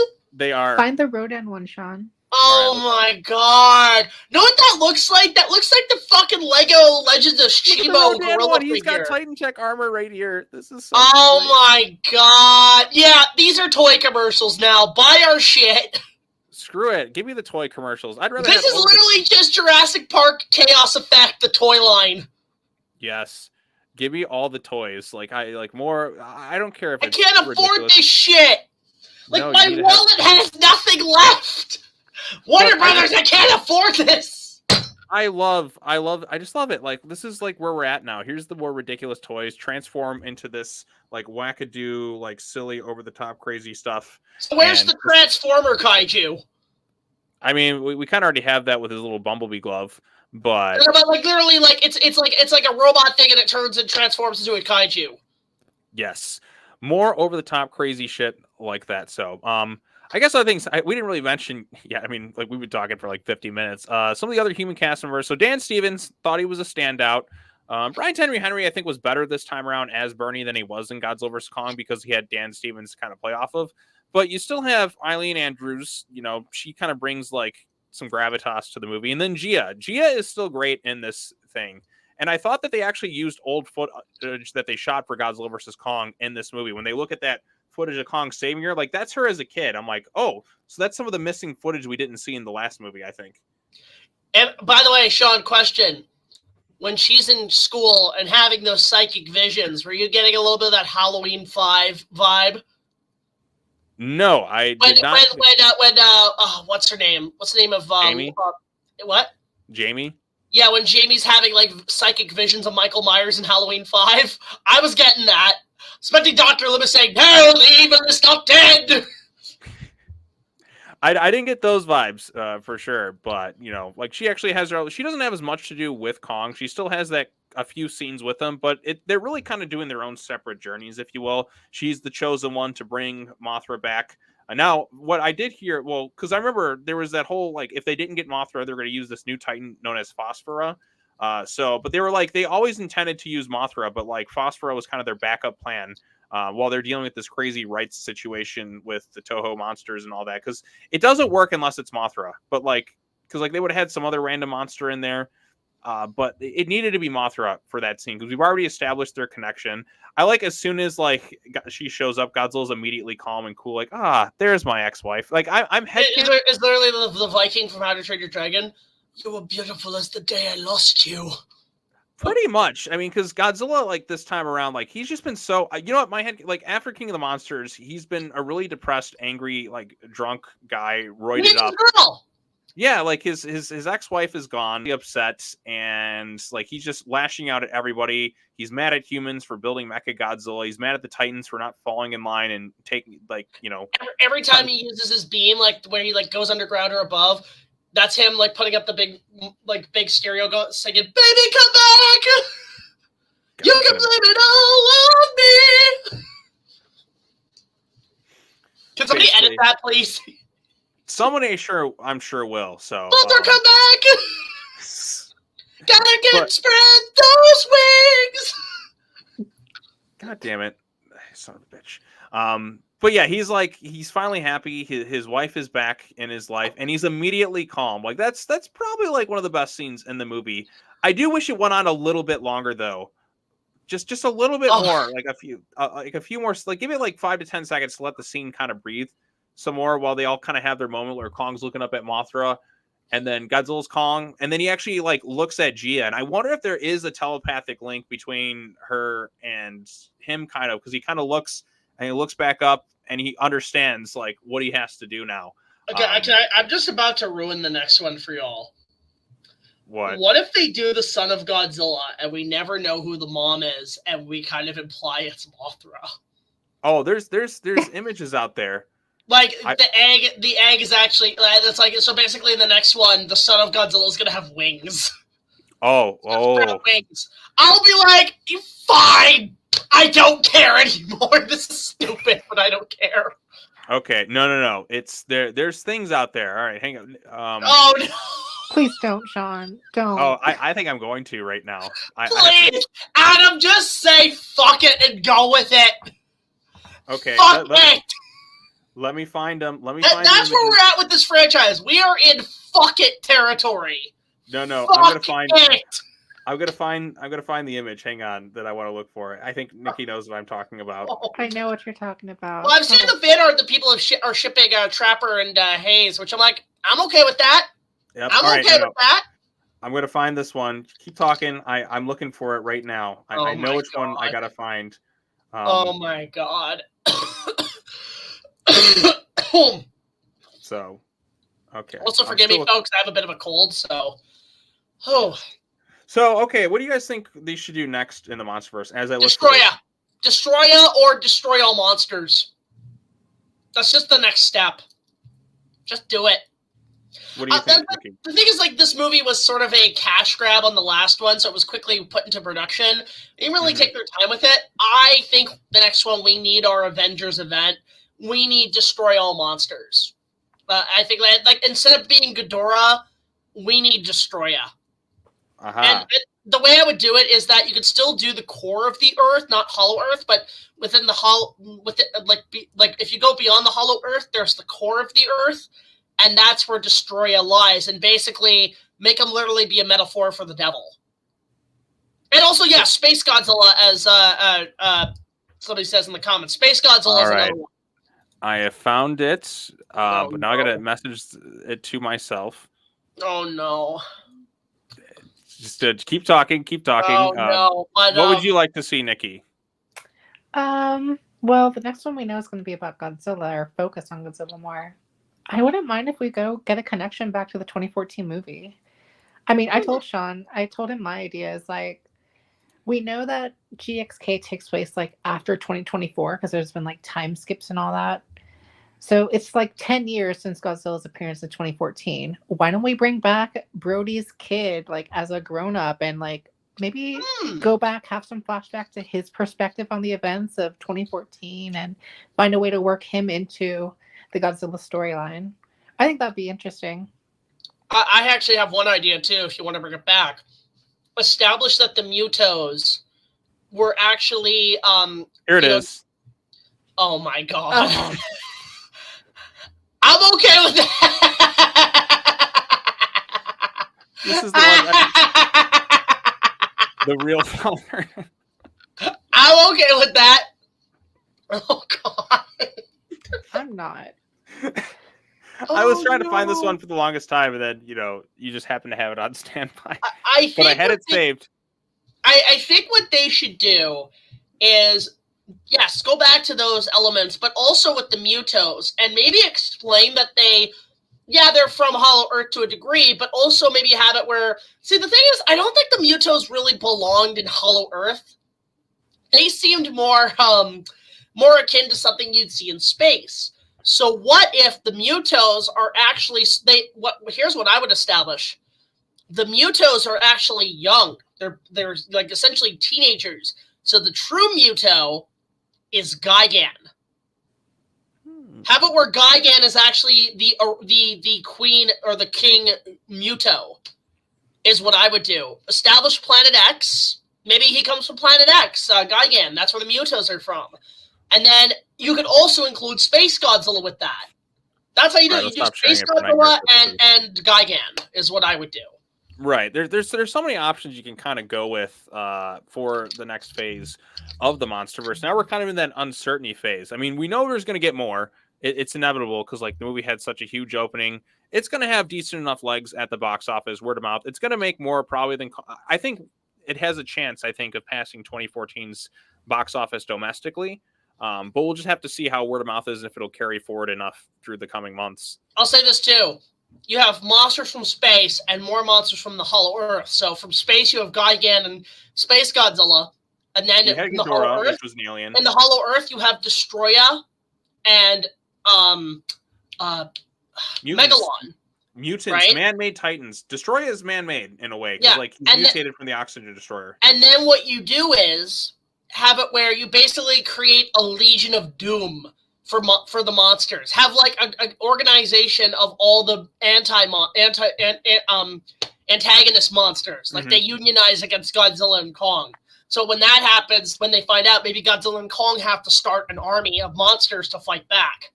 Yep. So that's what I want. That's how you do destroy all monsters. You just have one side villain monsters, other side hero monsters, and they just go in a big titanic battle. I know Adam Wingard wants to do like a third one to basically make a trilogy of sorts, but it's like I feel like there's so many other things you can kind of do with it. I don't know if you could squeeze it in one more. I feel like you need at least 2 because like we have 5 movies, you do 6, and then you do a 7th one for each day of the week. Basically, I think 7 should be like destroy all monsters. The next movie should kind of be, I think where it should kind of go, like bring in Godzilla's son, because Godzilla has not been Dadzilla for 20 years now, and I think that's a real crime. That's been a big part of the mythos for so many years. We haven't had him as a father or a parent in any sort of way. Team him up with Zuko, and then you could do like a cartoon show with like the adventures of Zuko and Godzilla Jr. Basically, you read my mind. Basically, Super Sons, but with giant monsters. And the way I distinguish Zuko's kind of a little bit more of a little shit. Given more of his upbringing, he's a little bit more hostile. Baby Godzilla needs to kind of be the opposite. He needs to be like really loving towards people and very friendly. Make them go tanks and trunks. You mean Goten and Trunks? Goten and Trunks, yeah. Goten and Trunks. Tanks. Make that. And then fuck it! Make them fuse! Kongzilla. Please! We need just go insane. I mean, we've already had fusion, if you count burning Godzilla using Mothra. They could do that! They could do fusions! So, or he rides them in the they have to do the dance. They have to go fusion! Ha! I could, you know what? I wouldn't put. I do Ball Z. Let's go. So I feel like too, like I mean, because Kong rides, I guess, can now ride Shimo into battle, if you will. If we get Godzilla Jr., you can see Suko kind of riding on the back of him, like and just doing his scream, and then like they're fighting all the kind of smaller monsters. Shit, and I want to see this. I need cool. Give me more cool shit like that. Of just them kind of as like because we really haven't. That's something we haven't seen before. Because Minya's always like been on his own. Like there's been no other like kid monsters, if you will, there you go. Interact with. There you go. And plus, we've never had the son of Godzilla and the son of Kong together, like in a movie of sorts. So that would be something new to kind of explore. I would love that. Yep. And then Mothra will have her kids as well. But every time Mothra gives birth, you'll have 2 twin. And there you go. You've got the new version of the Rugrats. Zuko was Tommy, Godzilla Jr. is Chucky, Mothra's twins are Phil and Lil. You just needed Angelica. It's so funny you mentioned this because Nikki and I talked about this like the other day. We literally said the exact same thing, making them the Rugrats. Make it the Rugrats. Make but the Monsterverse. Who would be the Angelica? Angelica. That's it. Monsterverse version of Angelica. Who is Angelica? Gabra. Oh, Gabra is Angelica. No. Rodan's daughter. No, have her be Susie. No, oh yeah, Rodan would be Susie. Yeah, but Angelica is Gabra, the bully. No, Susie would be Gabra's kid. If we bring in Gamera. I don't know, this is kind of strange now that we're like comparing the Rugrats to Monsterverse kids. Angel Ghidorah. Oh, okay. I can see that one. There you go. You dumb babies. But then here's the question: who's Reptar? Who's Dill? Who's Kimmy? That's later seasons. We don't count that. Who's Spike? No, that's Doug. Doug is Spike. Yes, I can see Doug. Oh my god! Or Can we Shimo talk as about Spike. that? How Wingard said that Doug will be coming back in a big way, and it was just a cameo of him stealing. Right, Doug is in the toys food. and has one scene where he steals Kong's food, and it's just like and Kong's like, "Fuck you, go away." I feel like there was probably some stuff caught with Doug and Zuko, kind of like teaming up and doing some shenanigans. They didn't do anything with it. They're teaming up in the toys, and Doug just doesn't. Doug has his own T-shirt, and he has like 2 scenes. He has like you know what would have been cameos. funny? Because I know James was supposed to cameo in Godzilla vs. Kong. How funny would it have been in that control room that it's James And then to keep track of Doug, you cut to Doug Walker. Oh my goodness. I'm going to make a vow. I'm going to try to get a cameo in the next one. I will try my damnedest to get on that. All right, movie. they better greenlight. You better make it happen. Oh, I better. I want to be in the next one. I'll be on the Team Kong on the news cycles. Yes, Team Kong, blah, blah, blah, blah, blah. Boom. I'll just be arguing with, like, Nick about Godzilla. Amazing. You goddamn Godzilla Republicans! Jeez. You Kong liberals! You Democrat! You Demokongs! Oh god, I can just imagine that, like the news cycle. And narrated by and hosted by Tucker Carlson. Oh, jeez. Now, if I were in one of these movies, I want to get killed by one of the monsters. Like that would be like, I mean, if you're gonna go out, you got to go out in style. And you gotta do your cartoon scream. You gotta just be like, go, just like. You got to go out in style, but like, which monster would you want to be killed by? Would you want to be killed by Godzilla, or would you like? I mean, he's more heroic, I guess, in these. Or would you want to be like the evil villainous monster? Like, I mean, what's the best way to kind of go? I mean, you look at like King of the Monsters. Sally Hawkins gets eaten by Ghidorah, which is pretty funny. And then Sam Jackson gets like smashed by like Kong's hand in Kong Skull Island. But like, which one would you want to be killed by? What's the most quick and painless? No. Like if your character's in the movie, you want him to go out in style. So yeah, I mean, but what's the most quick and painless going out in style? Incinerated with like a blast of energy or something. I'll go with Godzilla or Ghidorah. I'll be like, take me! Oh, like Shindo and Godzilla vs. King Ghidorah, where you're just like having this emotional moment. No, that's me with Kong. That's me with Kong. It's like, but the giant gorilla saved us. And just like looking at him, just like. Yep. So, like, if I went out, I go out like Shindo and Godzilla vs. King Ghidorah, like, because he had that like stuff in World War II, like where he was the Godzillasaurus, and he looks up him. They have this really emotional scene. The Godzilla almost laughs and just blows him up with the atomic breath. That scene. I don't think he laughed. He just kind of realized who he is. He's like, all right, you know what? You're my friend. I'll give you a quick and painless death. I laugh every time I see it because it's like, oh, it's a sweet, touching scene, and they just blows him up. Like, it's darkly funny to me, at least. Although it's weird because that Godzilla would not be able to recognize that guy. I might. I don't know. But, like, it's kind of one of those moments. Like, he's like, I kind of know who you are, but I've been erased from that timeline, so I can't remember who I am. Although, unless they created, like, them train. I don't know. Time travel is fuck really it. confusing. As Jared says, I don't know. Fuck it. It was a messy movie. Right. It's probably like that one's the one I've watched the most of the Heisei era growing up because I had the VHS, which I borrowed from my friends. And I just ended up keeping it. To think that was almost King Kong in that movie. Right. But you know what? The time travel is so wacky in that movie. I just love how no matter what they do, everyone is screwed. It's like, oh, let's go back in time and stop Godzilla from happening. Oh no, that's probably going to be the next one. Legendary's going to do time travel. No, stay away from time travel. No, they could because the whole like Hollow Earth energy plus the heaves. Somebody in this universe is going to try to make a time machine with that technology. No, we don't need time travel. It goes back in time and prevents Godzilla from existing. I don't want time travel in the Monsterverse because time travel convolutes things, and it's like when you're out of ideas. Like I like time travel in certain things, but I don't want it in the Monsterverse. Now, playing with time elements, which is what Monarch Legacy of Monsters did, where somebody got trapped in Access Mundi, and it was the equivalent of like what happened in Interstellar, where like one day here, like all these other days passed, but you're still kind of like remaining at a different point in time. Like that was interesting to me, like kind of being caught in like almost like a little bit of like a time pocket within like the in-between realm of Hollow Earth and the surface world.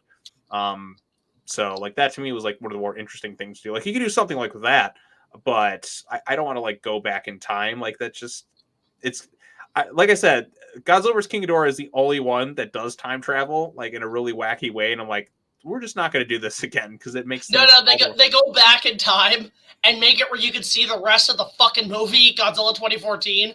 Oh jeez. Like we go back in time and that way we can actually see the Hawaiian fight. Oh like, hey, there. That's how you do the time travel. Yeah, man, you know, if Gareth didn't tease so much in that movie, it would have been so much better. Because, like, I mean, I get he's saving it for the big stuff at the end, but it's hard to see. I mean, the Blu-ray has issues, too, even the 4K, with the brightness and that. I don't know, like, it was, like, compressing onto the discs made it just really tough to kind of see everything. The moments are cool, but it's like you kind of blue ball the audience a little too much. I'll give him credit that after Rogue One, I think he learned his lesson about teasing people. So I'm excited for what he's going to do with Jurassic Park, though. Because I think he's learned his lesson. Right, and I think if anyone knows how to make the dinosaurs feel impactful, it's him. He knows how to do it with scale. Better scale for him to work with. Right, he is one of the best directors I've seen at working in terms of scaling. I mean, Rogue One, everything felt huge and kind of massive. It's the best of the Disney Star Wars. Like that whole third act, I'm like, that's Star Wars. That's what I love. Space, ground, lightsabers, just everything. It's great. The only one of the Disney Star Wars films I actually like. And then I'm good. I don't need to see any more. It's Star Tours. The third act, just like I saw 9 of the front screen, it was like Star Tours. I was like, whee! Right. But if you've never seen any other Star Wars movies, like the impact of it, like why do I care about these plans? Rogue One is a good place to start, even because you can go from that immediately to the original. Right. You can just jump right into it. Yeah.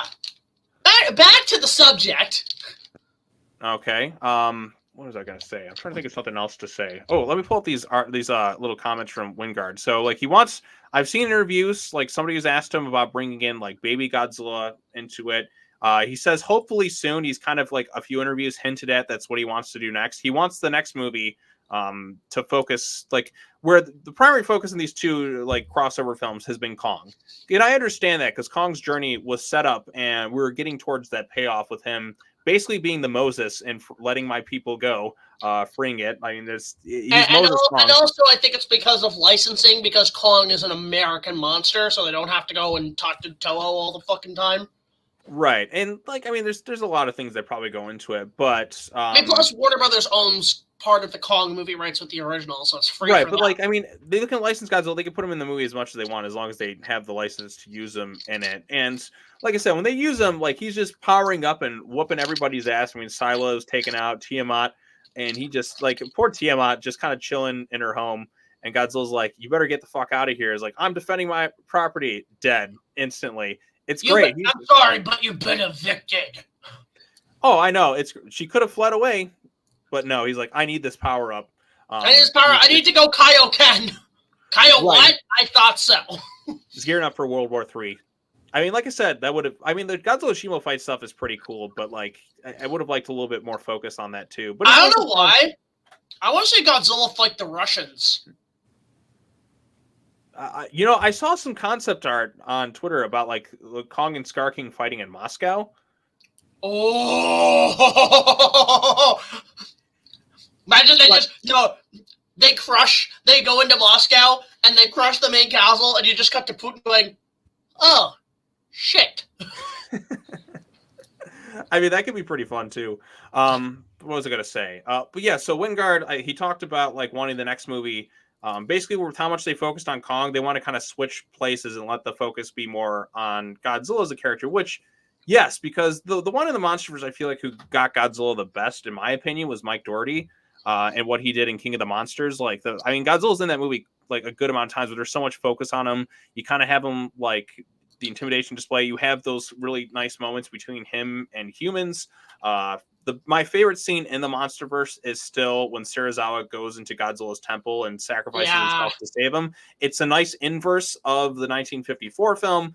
It's also him making peace with the demons that created him, with the whole atom bomb thing kind of coming full circle. Like, it's such a beautiful scene. Like, no scene in the Monsterverse has been able to like match that emotionally, like visually. Like, it's the most tender scene like a human's ever experienced, like with Godzilla. And the music by Bear McCreary is so good, which fucking still the best. Still the best. I mean, right. It's such a beautiful scene that is followed by the rebirth moment. And like moments like that feel so impactful. And like you get that sense of wonder and awe with the Titans. Like they're just like these, like you're just looking up and you're just like, wow, these things are beautiful and amazing. That you just don't really kind of get like in the other films, I feel like. But like I said, like I need like more kind of moments like that. I want to flesh out his character. I want to kind of go into that Godzilla BC territory that Mike Doherty talked about. Like, even if it's not a film, maybe like an animated series. Could you do something like Primal, where you get told from Godzilla's point of view and you see his past? And was he always like the king of the monsters, like trying to like take care of things on the surface world? If you could get Tarkovsky to do it, he could do it in the way he did Clone Wars, where it's all visual storytelling. Right, exactly. Like that would be really, really cool. Just some things like that would be something new and interesting to do with the character. Because I mean, with Kong, we already know his whole story, right? We know his I know parents what were... they could do with the next one. So if you're going to have Godzilla be the center focus, have it where halfway through the film, much like Kong with Scar King, he gets damaged and pretty hurt and defeated, so he has to come back and fight again. But what happens is that he has no skills to really fight. But because Kong is much more intelligent, he goes down to Hollow Earth and he trains with Kong. And Kong teaches him more how to fight. And then you get your Rocky 3 montage. Kong is the Apollo Creed. Have them running on the beach. Well, that scene with them running in Hollow Earth is supposed to be a tribute to Rocky 3 anyways. No, but just have it where they're like training. Kong is training him how to fight. I just want that. I like how I guess they're pretty chill besties now, because like the end of the last movie they kind of like Kong threw down the axe and that, but now like after Mothra's like now that Mothra's back, Godzilla's like super chill. Benevolent's like, okay, my ex-wife is back now. I'm just gonna take a nap in the Rome Coliseum as my new... I mean, I'll be real too. This is gonna sound weird, but I think in the next one this is gonna sound crazy. I think Kong should die. I think he should die. He's suffered too much. I know, but it's like, listen, that's one of the traits of King Kong is that this guy, he's got to die, and it's just sort of, it ties it all the way back to, the storyline of his character. Like, I just think that would be interesting to see him, like we've had now 3 movies with him, and normally he doesn't survive the first one, let alone the second one. So I think it should be coming to the point where he's got to go. I think he's the one who actually has to fall. I don't think they're going to kill him just yet. They're going to keep him around because, they're going to have a big hero moment, the final Destroy All Monsters movie, where the Earth Titans are like nearly defeated. And then here comes Kong out of Hollow Earth with an army of giant apes. They're going to want that scene. I feel like you got to do it like 2 movies from now. I just think in that movie, maybe like, they're Kong and Godzilla are fighting. We have them back to back like Spider-Man 3. And then I think Kong... Oh, buddy. Basically, Kong has to take a hit for Godzilla. Like, basically, some monster's gonna use a projectile and Kong, like, saves his buddy. So Kong is the Iron Man of the Monsterverse now? Sort of, yeah. He has to sacrifice himself. And then by the last film, Godzilla's on his own. He doesn't have his best buddy to help him. And then he dies in the last one. It's just sort of, I would kill both your monsters in between films. That's just sort of an idea. I think that would be very kind of like nice to see these 2 monsters just, go at it in blaze of glory. I mean, especially Kong.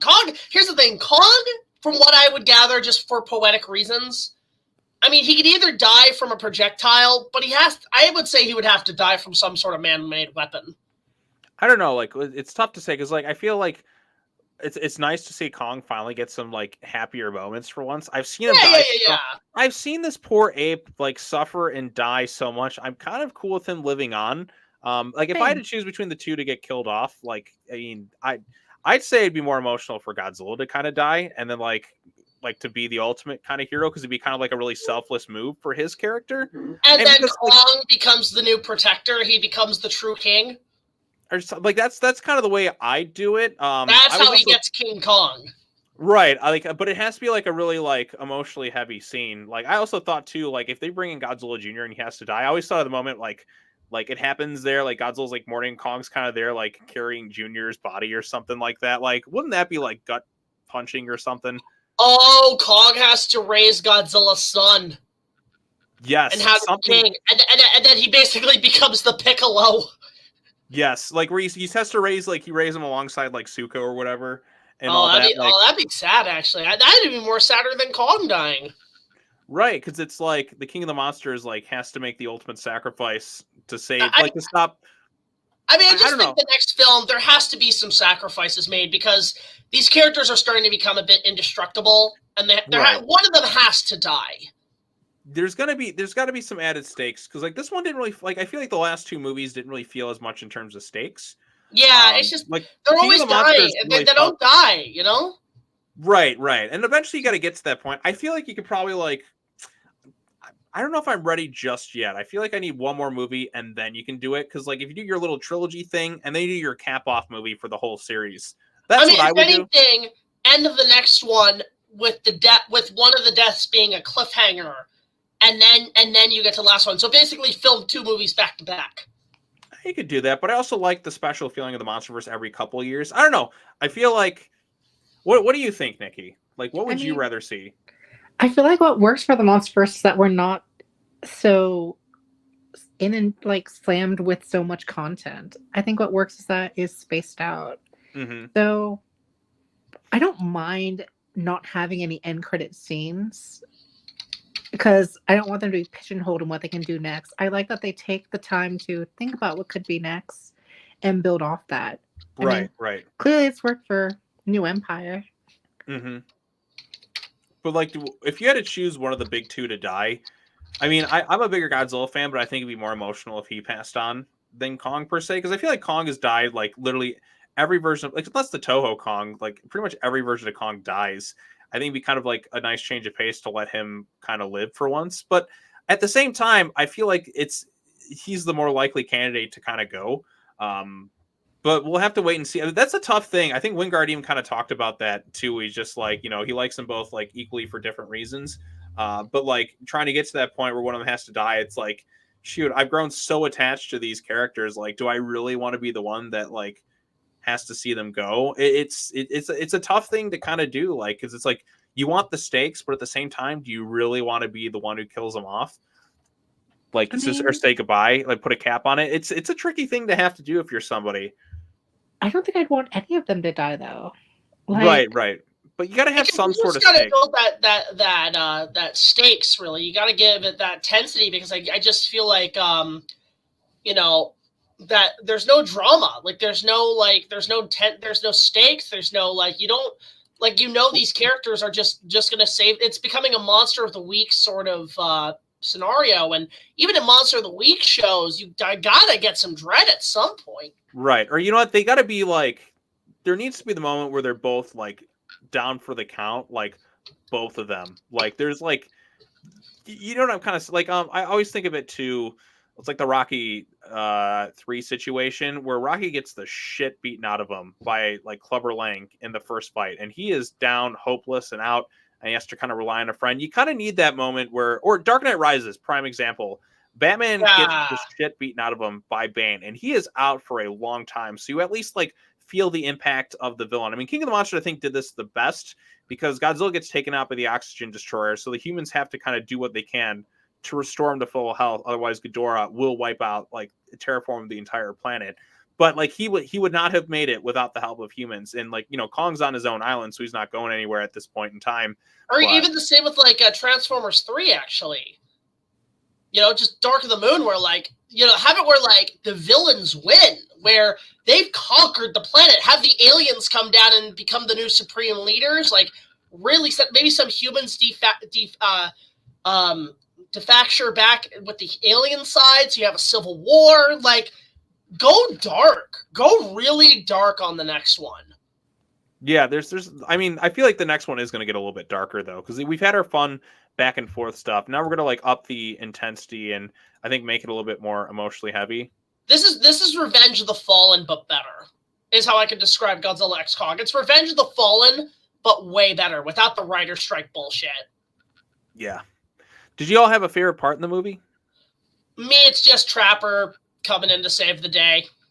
I like his intro, like the little Titan dentist. Oh, that's great. I love the fact Kong's got Kong's getting bling now. Yeah, I guess like I watched an interview with Wingard. He said he based that off of like a real life experience where he was having like he was filming Your Next and he had like the worst toothache problem the entire time for that movie and it was miserable. Ooh. So he's like he's always trying to think of relatable ways to kind of give these moments to the monsters. Did he get his tooth ripped out and replaced? He didn't really explain what happened. He was at his dentist for a while just trying to like figure out that issue, but something kind of along the lines of that. He said like if he's not in a lot of pain while making these movies, then like generally like the more pain he's in, the better they get. Because he was like when he started filming GXK, he was in a cast because like somebody like ran a red light and hit his vehicle and he almost died. Ugh. So, but like I said, he's still doing his thing. All right, let's do some comments. He seems like a really nice guy. I'd like to meet him someday. Oh yeah, fun fact: she was in the Call of Duty Operation Monarch event. Yes, that's right. The cave painting. Great man. I wonder where they reveal the next villain. I mean, next villain we shall see. Monsterverse continuing. Yeah, it's still going to continue. It's without question now. Anti-gravity Godzilla. Yes, the anti-gravity fight was one of the most creative scenes I've ever like watched in a kaiju film.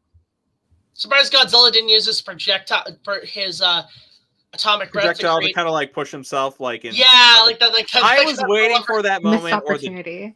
that was a missed opportunity, Wingard. I mean, to be fair, he gave us a new one with the suplex off the top of the pyramid, which I was like, did Godzilla give him a fucking suplex off the like? That's pretty amazing. No, it is. There's gonna be re-edits of this film with multiple rescores.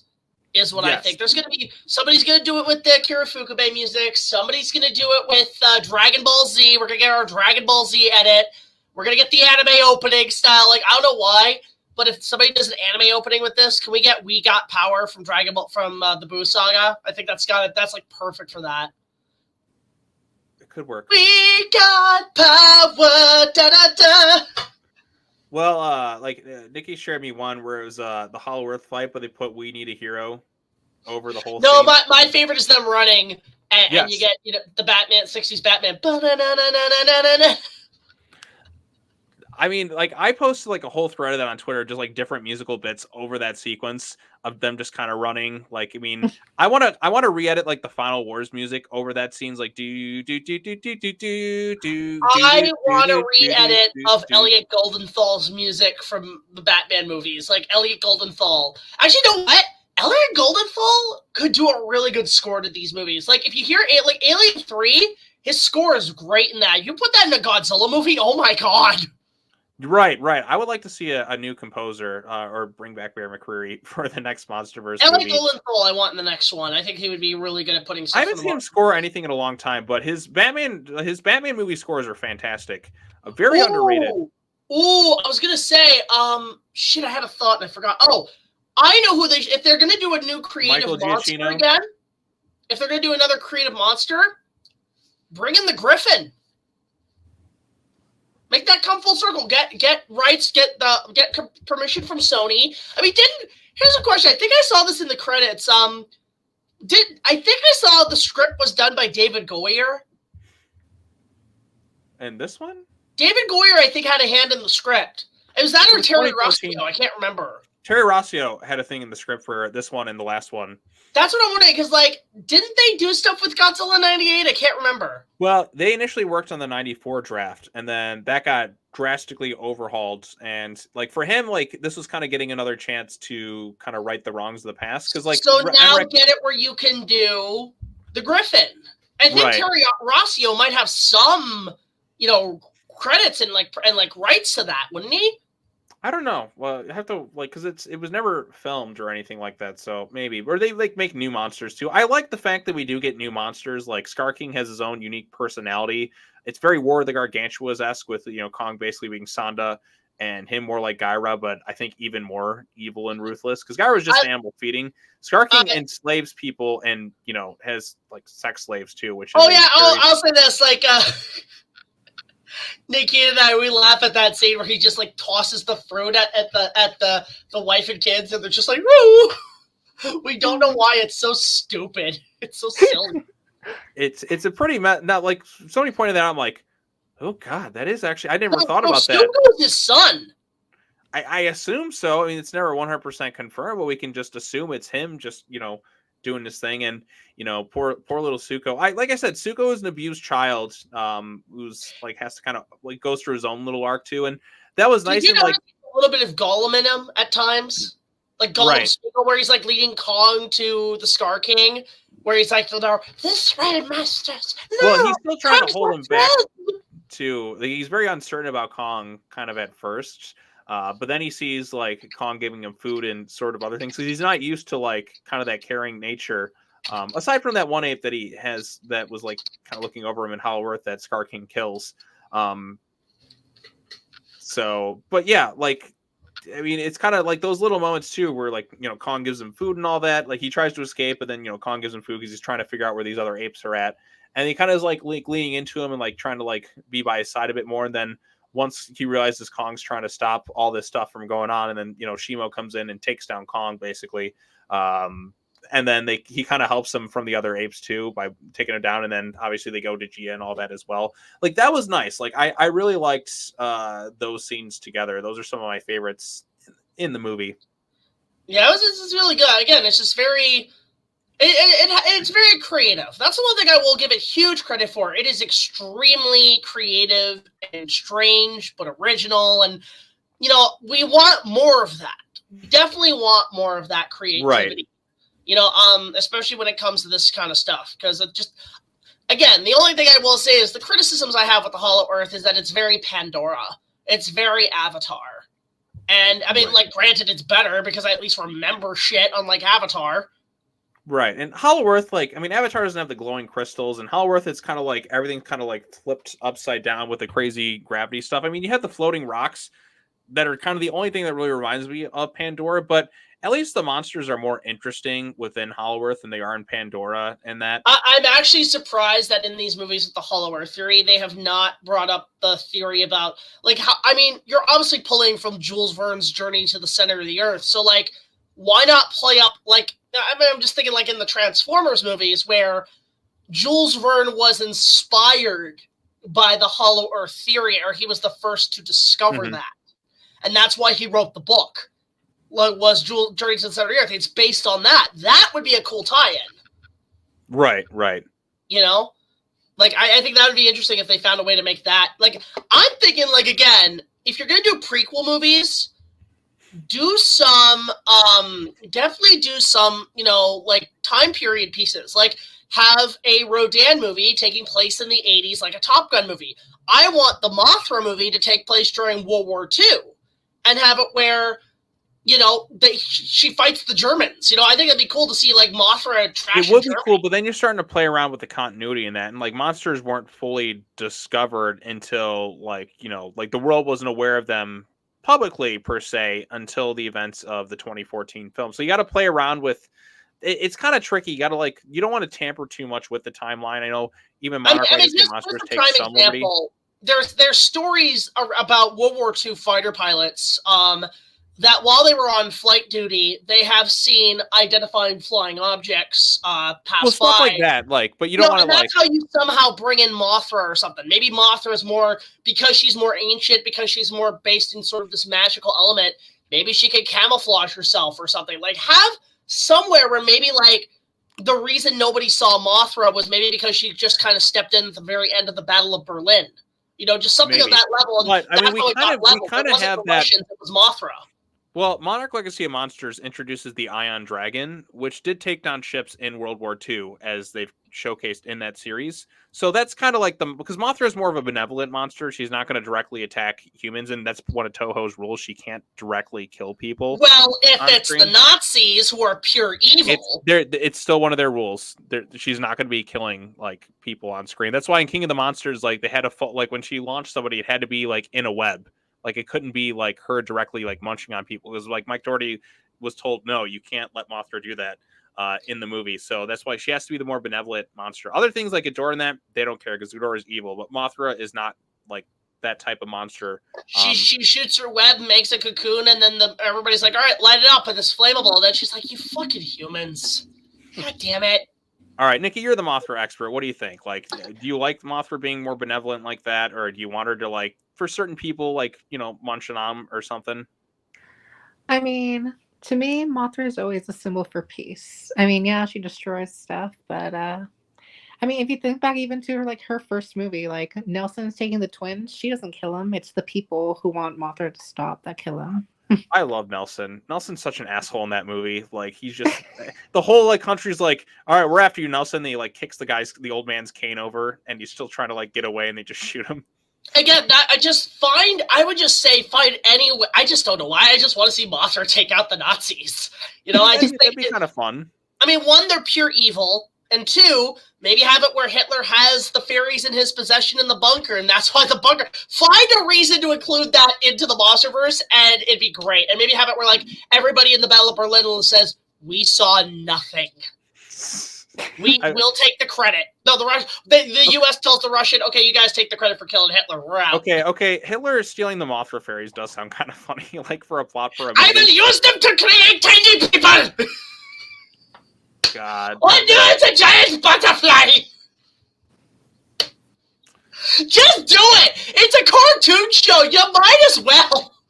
Maybe the whole time Stalin's just like, the fuck is that? Anyway, what's this thing about Rodan? Yeah. Right. I mean, there's so many things you kind of do with it, and we'll just kind of have to wait and see what they do next. I'm sure Monarch Legacy of Monsters can play around with the timeline a little bit more and some of those, like, fill those gaps in between movies. But now that we're kind of like in the future, we're a couple of years like ahead in terms of like like this movie takes place like 2029, I think. Like it's like several years ahead of like where we're at now. That's why the technology is more advanced. And I mean, I'd rather have the time. It's kind of strange how it went so fantastical so quickly. Like you go from King of the Monsters and you go to GVK, and Apex has like underground tunnels from like one end of the planet to the other and all that. And alien technology. It's Transformers rules. Right. I mean, I'm ready for full blown alien invasion. That's got to be the end of. I've always been torn. Like, do you use Destroya as kind of your last thing, which that's where the Heisei series ended, or do you go like full blown? I feel like alien invasion is probably the way to go. I think we need. I like the idea of the eco terrorists from Godzilla versus King of the Monsters. I think we need. Here's what I've always wanted to see. Sort of. I know we don't rely too much on the human characters. We want to focus on the monsters. But I want to see kind of like what they're doing with the Jurassic World stuff, where there's short films in between movies. Mm-hmm. And one of the things I would like to see is like stories about stuff in the Monsterverse. Like I always thought this idea of a fan film where it's like, think the opening of Twister, but it involves Godzilla fighting a monster in like the plains of Texas, and they're like caught, and like maybe they're fighting around a tornado or something, just something like that. And then we cut to and I would call it like Godzilla F5.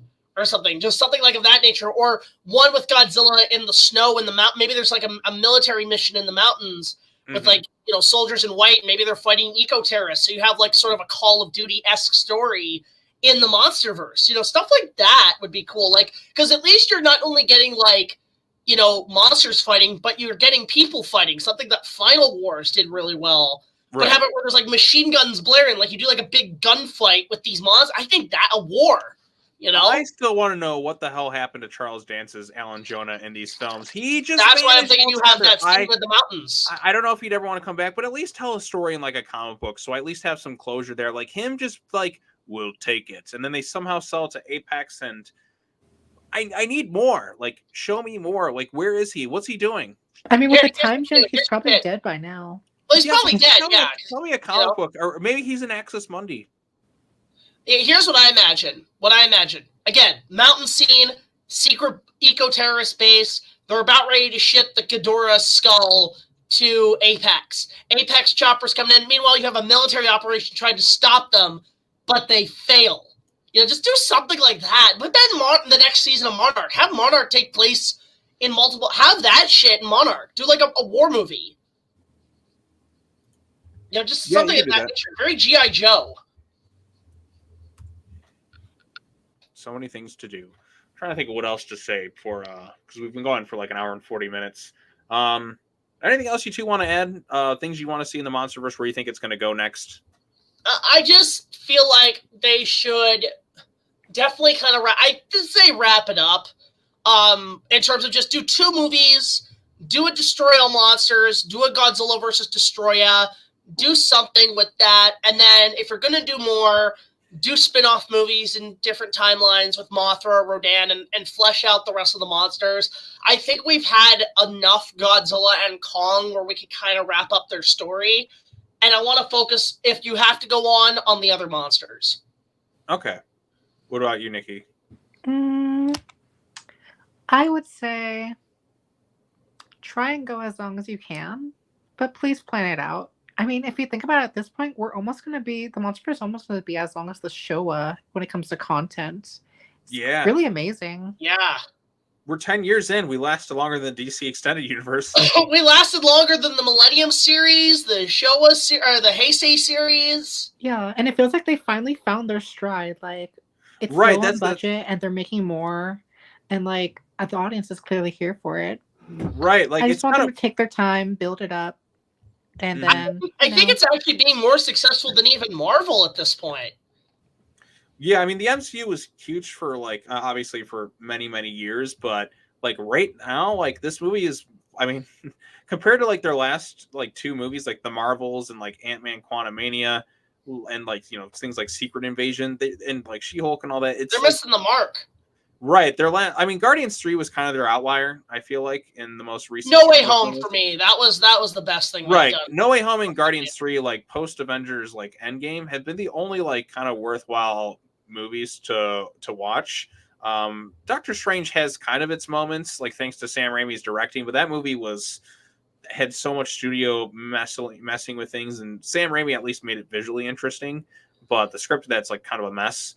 X-Men 97, I heard, is actually really good right now. Like it's right, really but like we're good. talking like mainline MCU movies and that. I just feel like I mean, they'll have success with Deadpool and Wolverine, I'm sure, but like other than that, I really don't feel it. I mean, like there have been multiple talks about Sam Raimi they're saying fuck it, do Spider-Man 4. I'd be all for it. I'm all for it too. Kirsten like Dunst said she'll do it. Toby said he'll do it. Right. I feel like at this point, unless the movie has like Spider-Man or Wolverine in it, I just don't care. Spider-Man, Deadpool, or just the Avengers. I had a bit of a debate about this on Twitter a couple of days ago, but I'm very cherry picky with these things, and I'll only go for certain parts of a franchise. So DC, I really just care about Batman. Marvel, I just care about Spider-Man, Deadpool, and the Avengers. I could skip or give a crap about anything else, to be honest. Mm-hmm. Like, as long as you put those heroes in the movie, I'll go see it. But other than that, I don't care.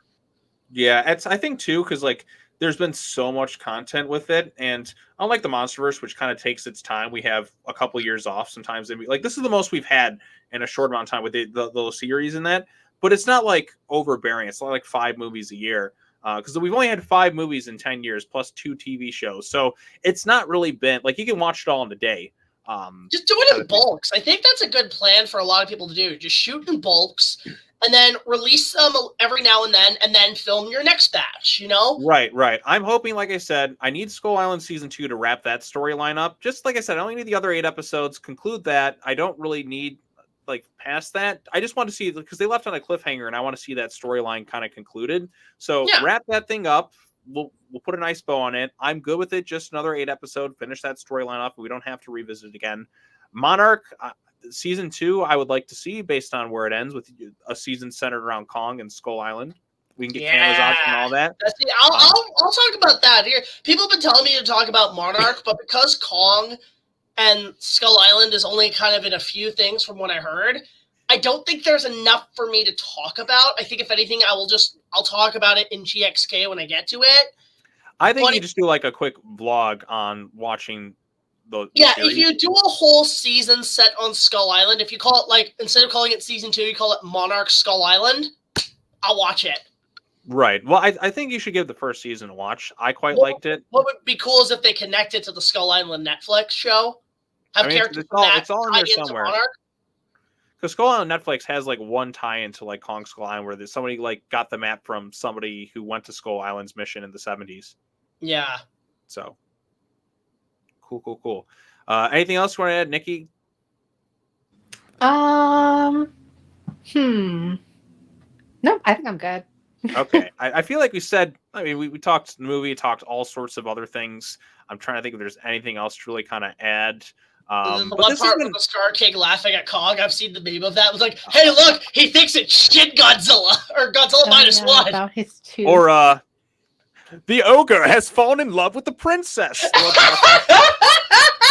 No, look! The giant gorilla has fallen in love with the white woman. Oh man, the memes of this movie have been pretty great. Like, are you all gonna see it again in theaters? You think? Oh, I'll see it again. Oh no! It's like, look, everyone, the filthy monkey thinks he's a Super Saiyan. I'm not crying. Oh man, it's so many great moments. Like I'm excited to watch it again because my friend hasn't seen it yet. So I'm like, all right, we're gonna go this week to see it, and that'll be my 4th time watching it in theaters. I just realized. I hope they screen at G Fest this year. Yeah. Oh, Shimo. I just realized that Shimo is the Broly of the series. How so? Okay, because Dragon Ball Super, Oh, right? Dragon Ball Super Broly. Dragon Ball Super Broly. Broly's like this locked up, kind of enslaved fighter, and at the end of the movie, he becomes one of the good guys. Mm-hmm. Godzilla X Kong, Shimo, the most powerful kaiju titan, enslaved, and then becomes the good guy. Right. Well, I feel like I said, that moment where she looks up and she kind of smiles because she sees the sun for the first time in like thousands of years and finally free of enslavement. That's such a nice moment too, because like it's this abused animal that's finally been given love. Like when Kong like scratches her chin, she's like, like I mean, really I happy. realize too, she's kind of she's not. I mean, here's the thing: she's not really a character. She's a noble steed. Mm-hmm. She's basically a steed, basically, like to the other characters. Like Kong's gonna ride her in the next one. That came out wrong.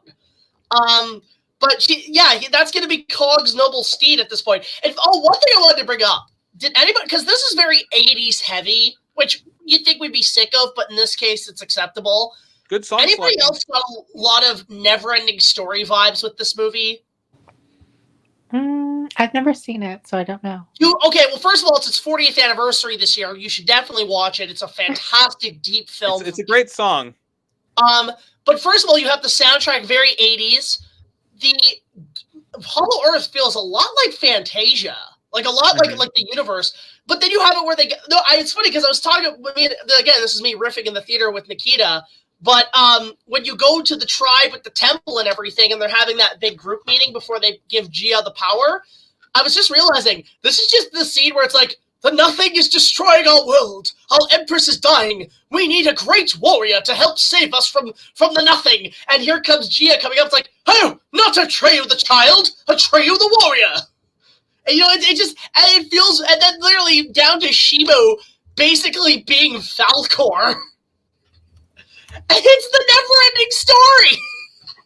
I mean, I'm cool with that. I just want the next one. If Shimo flies in the next one with Kong, I just want Kong to be like, yeah! Go for it, Falcor! Play the music. Fuck it!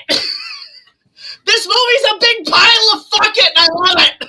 Right. I mean, that shot where they're all running, like Godzilla and Kong are running together, and he jumps off the back, like, because, watch my back! And he's like, it made me think of like Spider-Man 3, go buddy, where he just like. No, for me it was very. That's the Dragon Ball moment where they're just like, ah. That was very anime. It was like, Just play the X-Men theme at that moment. Ba-da-da-da-da-da-da. Yeah, like I said, the shot of them all together jumping like like that's one of my favorite moments of the movie. Like the third that's anime opening. Like that battle just goes crazy like for so long, and then of course we get the thing in Brazil, which I would have liked a little bit more in Brazil. It feels like it goes by kind of quickly because I mean it's just an extension of the Hollow Earth fight. It's kind of what they want to do with GVK where they fight in the throne room. Because I know like they're trying to get him to fight in the throne room and then back in Hong Kong, but they couldn't quite figure out how to do it. So like, fuck it, Godzilla just blows through the center of the earth somehow. Godzilla he literally digs from China. He doesn't dig to China, he digs from China. Right. So I mean, that stuff was kind of cool. I mean, I'm glad we got the zero gravity fight because like when they introduced that in the last movie, I'm like, oh, I want to see that. And then we finally got the payoff in this movie. Would have liked a few nods with Godzilla using his atomic breath to move himself, but him swimming through the air like a shark, like tail whipping the shit out of like every ape, and him trying to fight Shimo but still kind of getting knocked around was pretty fun to see. Like that was like, God, it was so cool. And then like the ending where they're all kind of standing together, like that was such a nice peaceful kind of moment. That was our Justice League moment. Right, like Zuko's looking up, seeing the sun for the first time. Shimo's seeing it for the first time in like thousands of years. Kong's there, Godzilla's there, Mothra's there. It's such a nice like kind of feel good heroic moment. I would have liked to have seen a little bit more of it, but they all go their separate ways. There's no fighting. Godzilla makes Rome his new home. Two more things I forgot to mention when you bring that up. With the Batman and Robin scenarios, had Scar King survived, imagine they chained him up and then you just do the whole like, I've come to make your life a living hell. Prepare for a bit of harvest. Winter has come at last. Oh, and it's Shimo. Yeah, with Shimo did that. But here's the thing. Thoughts on Scar King's death? Because this is one thing I will say with all the Monsterverse that I love. The deaths, the kills are so over the top. If you think about combat. in Godzilla X or Godzilla 2014, he does the rip and Kong Skull Island, he rips his stomach intestines out. Godzilla King of the Monsters, like Rodan gets stabbed through the dick at this point, and then fucking does the nuclear pulse and then eats Ghidorah and he humiliates him and blows his head up. Godzilla versus Kong. Kong literally just rips his spinal cord out. He is fucking Scorpion. And then this one, they pull a Sub-Zero. Oh, it's great. Like, you get the tail whip. Like, I love how, like, Kong throws Scar King. Godzilla does the tail whip combo. Kong catches him again. And then Godzilla screams, like, he's like, Shimo, you better do something. And then he just freezes her, or she freezes him. And then Kong just, like, smash. Like, I mean, he's probably, like, busted into millions of pieces at that point. But it's a pretty... I wish it would have been a little bit more violent, but... It's funny, too, how, like, I just wanted to point this out, like, when they're tossing him back and forth, I want to see an edit where they had, like, the pinball machine. Bing, bing, bing, bing, bing, bing. There's been things of that online where they just do the Wii, like, sports, like the tennis, whack, whack, whack, whack. Yeah, our thoughts on there's kaiju tennis, Mario Tennis. You know, they're funny. But was it Zuko taking the axe and destroying the thing? I like that moment. Zuko to me was probably the MVP of the movie. Because he surprised me because, like, I know, like, oh, here's this cute little character. Oh, he's a vicious little shit. To kind of start, but like he has his own arc that he kind of goes through where he, like, you know, befriends Kong, has to kind of stand up for himself, helps like overthrow the Scar King in the end by destroying the little control crystal thing or whatever the hell it is. I want to know the mystery behind that. The click remote. Yep. I did want to see Godzilla whoop Scar King's ass a bit more. I feel like because like Godzilla versus Kong, we had some good back and forth between them. Like these fights, like Godzilla doesn't really get like a good back and forth this time around. The fight in the pyramid is great. Like I actually do like that fight where like Kong's actually trying to be the peacemaker, but Godzilla's just like, I told you to stay in your lair, boy. And he's like Biff. He's like, McFly, I thought I told you never to come in here. Right, and apparently, because Godzilla's in like Gibraltar Rock, I guess it's like a few thousand miles like between that and where the Kong emerges in the pyramid. So Godzilla literally heard Kong awaken. He jumped off, like, which was a funny scene right out of like Godzilla vs. the Sea Monster, that tribute where he jumps off the top of the rock, and then he swims. Like he's such a hater that he travels thousands of miles just to whoop some ass. It's like Kong, Godzilla, Kong, Godzilla, Kong, Godzilla. Kong! Oh, sugar honey iced tea! But what I love is when they're fighting and they do like that sumo, that sumo wrestling right out of like the original King Kong. But what I love is just Kong, he ain't having it. He's just like, now listen, here, you little shit, I'm gonna fucking right. listen. He kind of knocks him out for a second, and then he starts to take his tail, and he's gonna drag his ass into Hollow Earth at this point. I like Godzilla's like, no. He's like, come on. Come on! You're coming with me! No! Godzilla, come on! No! And then he launched. That was such a great moment because like Kong has just had enough of this shit at this point. He's had enough. He gives zero. Like I don't give a fuck. It's a lot of fun. So it's great. Oh my god! Yeah, it's just a fun movie. Right, and it's more enjoyable when you watch it like multiple times too. Like there's some things, like I said, I wish the pacing slowed down a little bit, like let some moments breathe a little bit towards the end. But for like, I wish the Brazil bit was a little bit longer. But from what I got, I had a pretty good time. I liked it more than GVK. I thought it was a little bit more. You felt Adam Wingard's vision a little bit more as a filmmaker, whereas GVK, I know a lot was kind of cut out and condensed, and you can kind of tell a little bit. But this one flowed at a much better pace. It's a lot more fun and upbeat. Condensing the cast down to kind of streamlining it a little bit more, I think, worked to its benefits. And it's a fun time. Better soundtrack, better cast, I think, this time around by Dan Stevens. I'll admit, I like the 80s score, but I do like the first one score a little better because it's got a bit of that Man of Steel vibe. Right. I was going to say one more thing that was, but I completely forgot what it was. Shit. Can't remember what it was. What trailers did you guys get, by the way? Alien Romulus. Oh yeah, Alien Romulus. I didn't get that. I got what did I get for trailers? I think we got the Garfield trailer. I can't remember. There's a Garfield movie coming out? Yes, with Chris Pratt as Garfield because he took over as Of Mario. course. He's got to be Garfield. He's got to be Got everyone. Sam Jackson in it. I'll go see it. Yeah. But I'm surprised I don't nobody got remember the the Beetlejuice trailer though. No, oh yeah, I got the Beetlejuice trailer, but in front of Kung Fu Panda. But Oh not... God! I'm surprised we didn't get. No, we should have gotten it with Ghostbusters. Yeah. It's showtime. The juice is loose.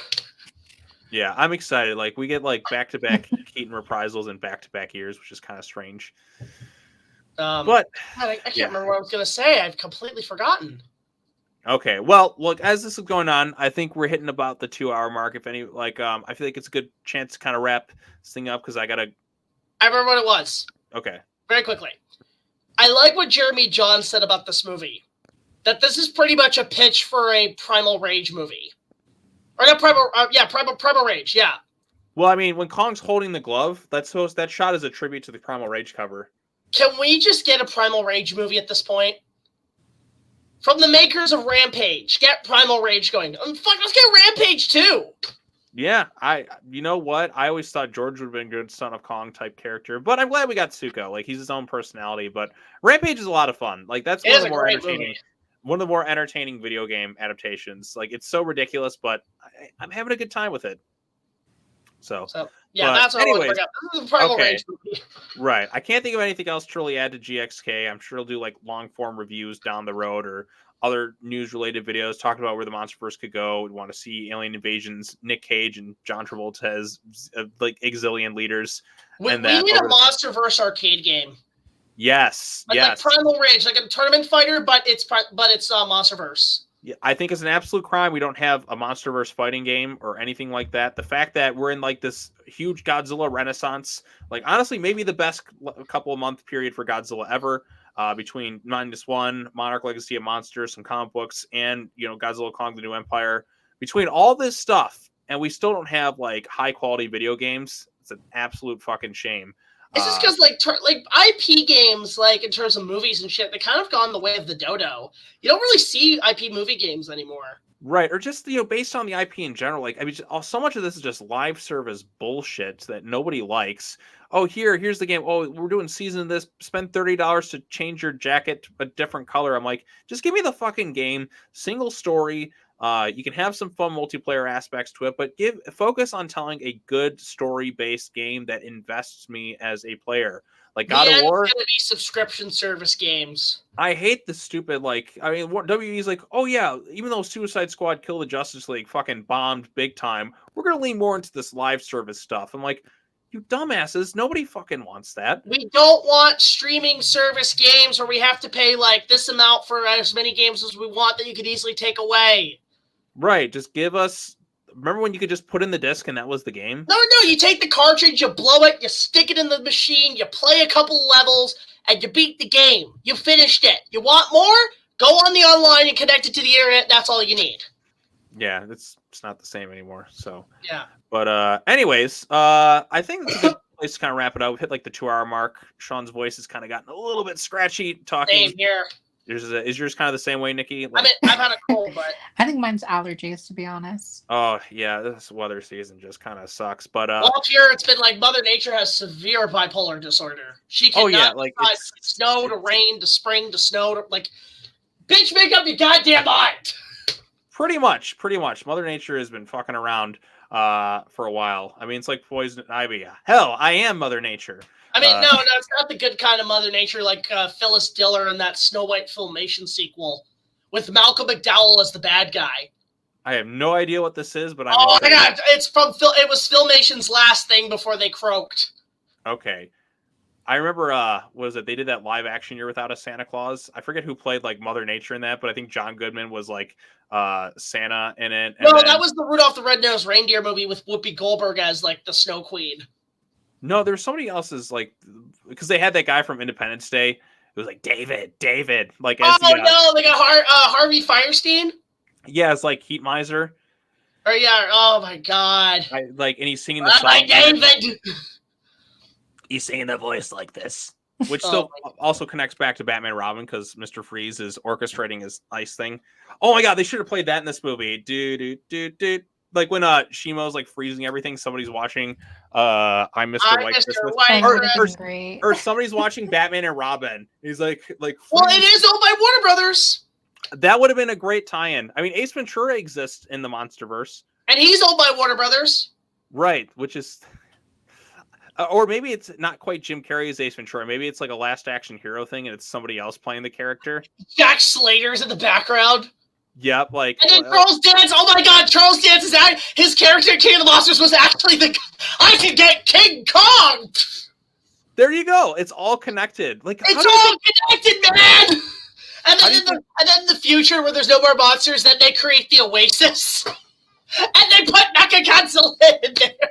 it's all connected. It all leads to this. We've cracked the code. So, Crack the code, man. Oh, I know which trailer I got with the movie. I got Twisters. oh, I'm looking forward to that. yeah. It's the I wanna Wonder of see Nature, that. baby. Please be an F6. Please bring back Harry Always as Jonas. I know he died, but Twister 2, The Return of Jonas, just sounds so funny. Where he Or just comes in. it's his twin brother. By the way, I really enjoy your weather reports. You slime! Oh, you know who would have been great if he was still alive in these movies? Bill fucking Paxton in the Monsterverse. Bill Paxton was the best. He would have been so good in these. We gotta stop Godzilla before he goes AWOL. Game over, man. Game over. Oh, I actually fuck. watched the other day I watched Aliens and Predator back to back. I like Predator more as a movie, but Bill Paxton Alien just cracks me up the whole time. He says the word man like 50,000 times in that movie. Bill Paxton actually technically was in a kaiju movie. Mighty Joe Young. Oh yeah, Joe. Christ, Joe, is that what you think? Killing yourself won't bring your dad back. I know that happened, but that was a long time ago. Stop living in the past and look at what you got in front of you. Me, Joe. It's like, what do you expect from the writings of Michael Crichton? Bill Paxton, wait. From the producers of Jurassic Park. Bill Paxton is love. Bill Paxton is life. It's Bill Paxton is love. Bill Paxton is life. Many years, I thought of nothing except Titanic. I should just go to a con cosplaying every Bill Paxton character. You should. So If there's apparently, you know what? I have a perfect idea. Go see Twisters at a drive-in and dress up as Bill Paxton. the extreme. It's the extreme. Somebody has to be Dusty. Food! Food! I actually like. Is there an F5? We gotta have the drop sound effect. That's like, what would that be like? Finger of God. Yeah, the metal finger. Remember to drink Pepsi! Hey, when Twisters comes out, we're gonna be talking about it on some sort of stream. I want a kaiju movie with Twisters. I mean, Ghidorah's like F5, like Superstorm's kind of created in Kaiju NATO. Please make that. Make a kaiju out of tornadoes. I mean, at this point, why not? With the big eyeballs into their mouth. Just Okay. something. This reminded me of a movie I saw like in theaters a few years ago called The Hurricane Heist. Literally, the storm just all of a sudden like a face forms, and it's like the mummy. The mummy. It's Imhotep. Just cut to the It's gun. literally, Oh my God. it legit turns into Emotep's face, and it starts roaring. I'm like, what is happening? Oh my God. Winston! Pedal faster. Which I can't by the wait. way, speaking of, Mummy's coming back to theaters in a couple of weeks. Yep, 3 weeks. I will be there seeing this thing. Do it after the movie. I think I've done one before, but fuck it, I'll do it again. Do it again. Do it live. Yes, I have. Or you know what? I have an idea of something else I could do, and it's based on that idea I talked to you about a long time ago. Oh no. So, but Oh you know, no. so it's that sort of video essay thing on the Rick O'Connell. Yes! Do it! Do it now! Now is the time to do it. Do it! Do it now! Oh! So, but anyways, we have gone so far off the deep end at this point. But anyways, I guess some final thoughts. We all enjoyed the movie. We're going to see it again. It's going to suck having to wait for the next phase of the Monsterverse, wherever it may be.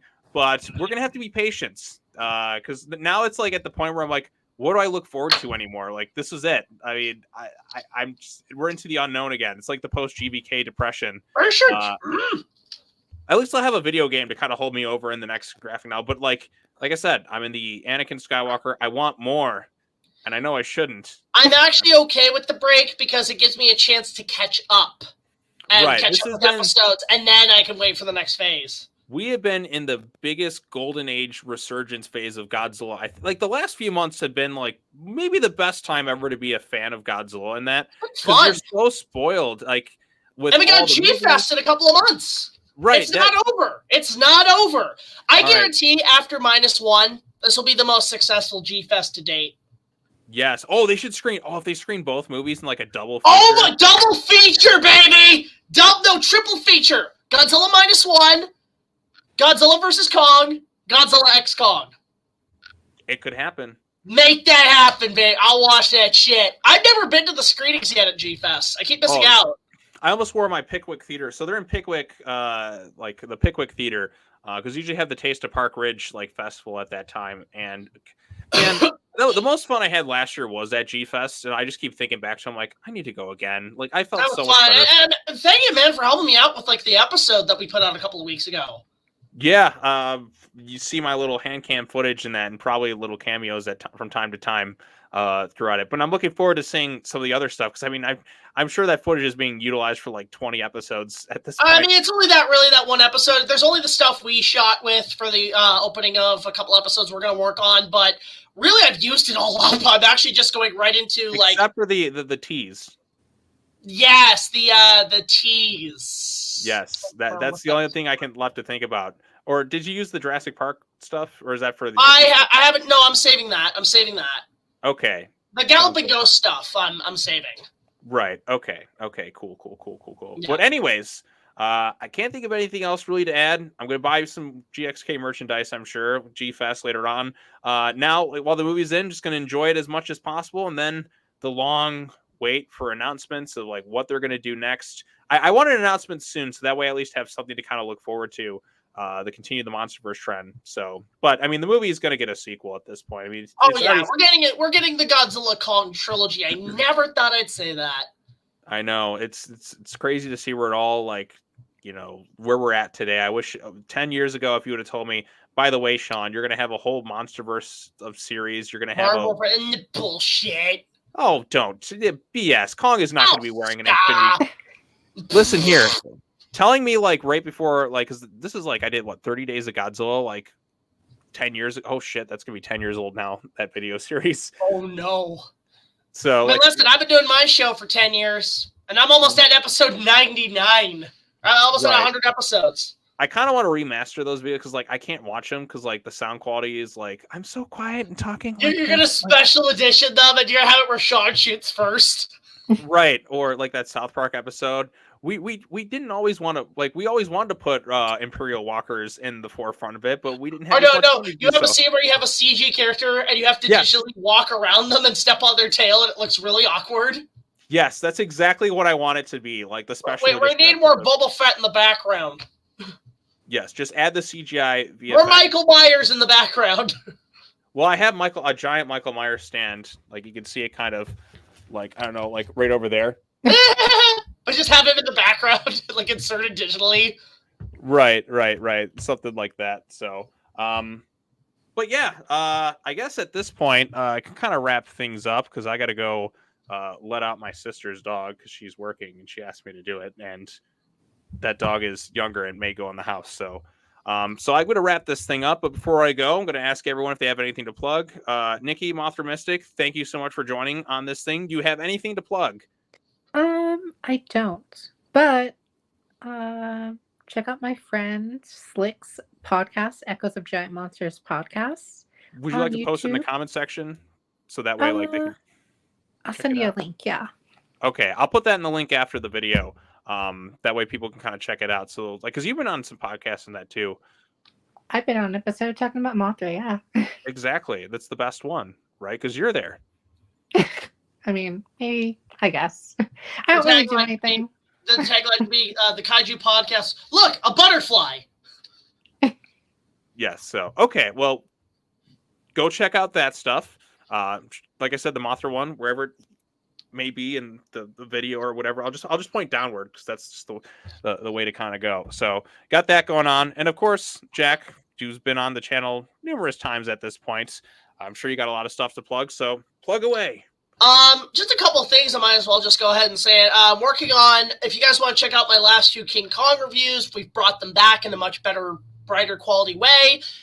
There's a lot going on in those. We talk about the props. I'm working on the last episode. I do live streams, editing them on time to time.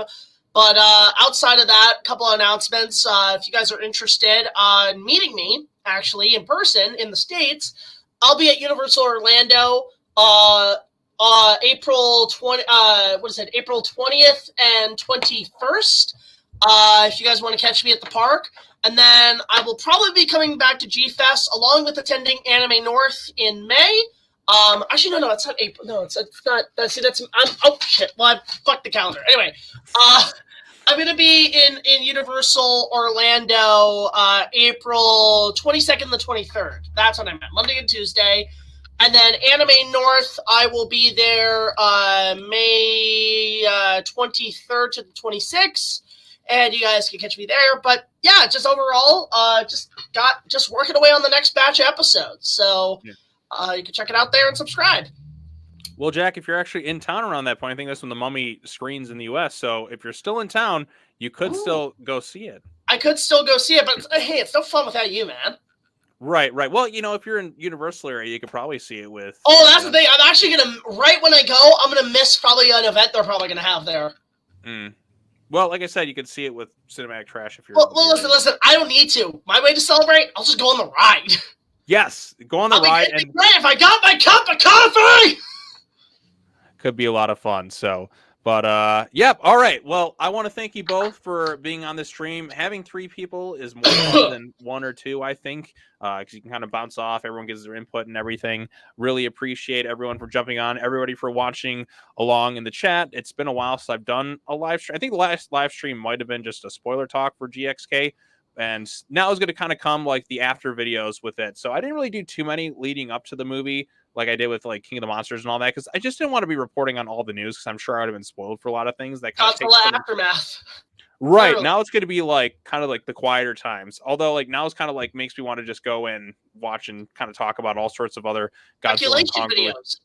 Yeah, exactly. So, I mean, I did every episode of Monarch, which was, I put them all into like 1-2.5 hour video for every episode covered. So that was something if y'all want to check that out. And there'll be more GXK videos. Like I said, I just want to kind of spoiler talk everything. Planet X, I'm sure Exilians are coming. You can do aliens, you can do man-made titans, you can do all sorts of other various shenanigans, play around with Hollow Earth. There's so many other options, directions they can kind of go in with this now. Now that they've leaned more heavily sci-fi influence, but I'm curious to see where they go from here. Hopefully it's a really fun time. I'm sure more Godzilla announcements will come very soon between the success of this -1 and Monarch. And I mean, it's a great time to be a fan of like Godzilla and Kong. They are like ruling the world right now after like all this time, and people seem to be enjoying it. Excited to see where it goes from here. And if they do eventually get to the end of the Monsterverse, I hope they kind of advertise it as that, so we're prepared. Because like I said, I do like when things, I'm enjoying the ride for right now, but I do understand it has to come to an end at some point, and I'd rather have that kind of announced, like, okay, this is the legit end right here. It's okay to have an ending for things. That's one of the things I respect about Chris Nolan's Batman trilogy. It is the end. We never got a follow-up or anything kind of like that, but, there's that. So, but yeah, more stuff to come out on the channel. I'm sure you'll see some other related videos, but this is what you got for right now. If you haven't checked out from the beginning, you can watch the stream from that, hear all our inputs and all of the fun stuff. Subscribe to Big Jack Films. Go ahead and check out the podcast that Nikki mentioned, which I'll have to put in the description afterwards, but all that other stuff. So appreciate you both coming on this thing. Thank you to everyone in the chat who's followed along with this thing. It's fun to have everyone on here and kind of talking these movies and all that other fun stuff. And yeah, that's all I have to say. Thanks so much for watching. As always, take care now. Bye-bye then. We'll see you all in the next video. Peace out. Bye. Bye-bye.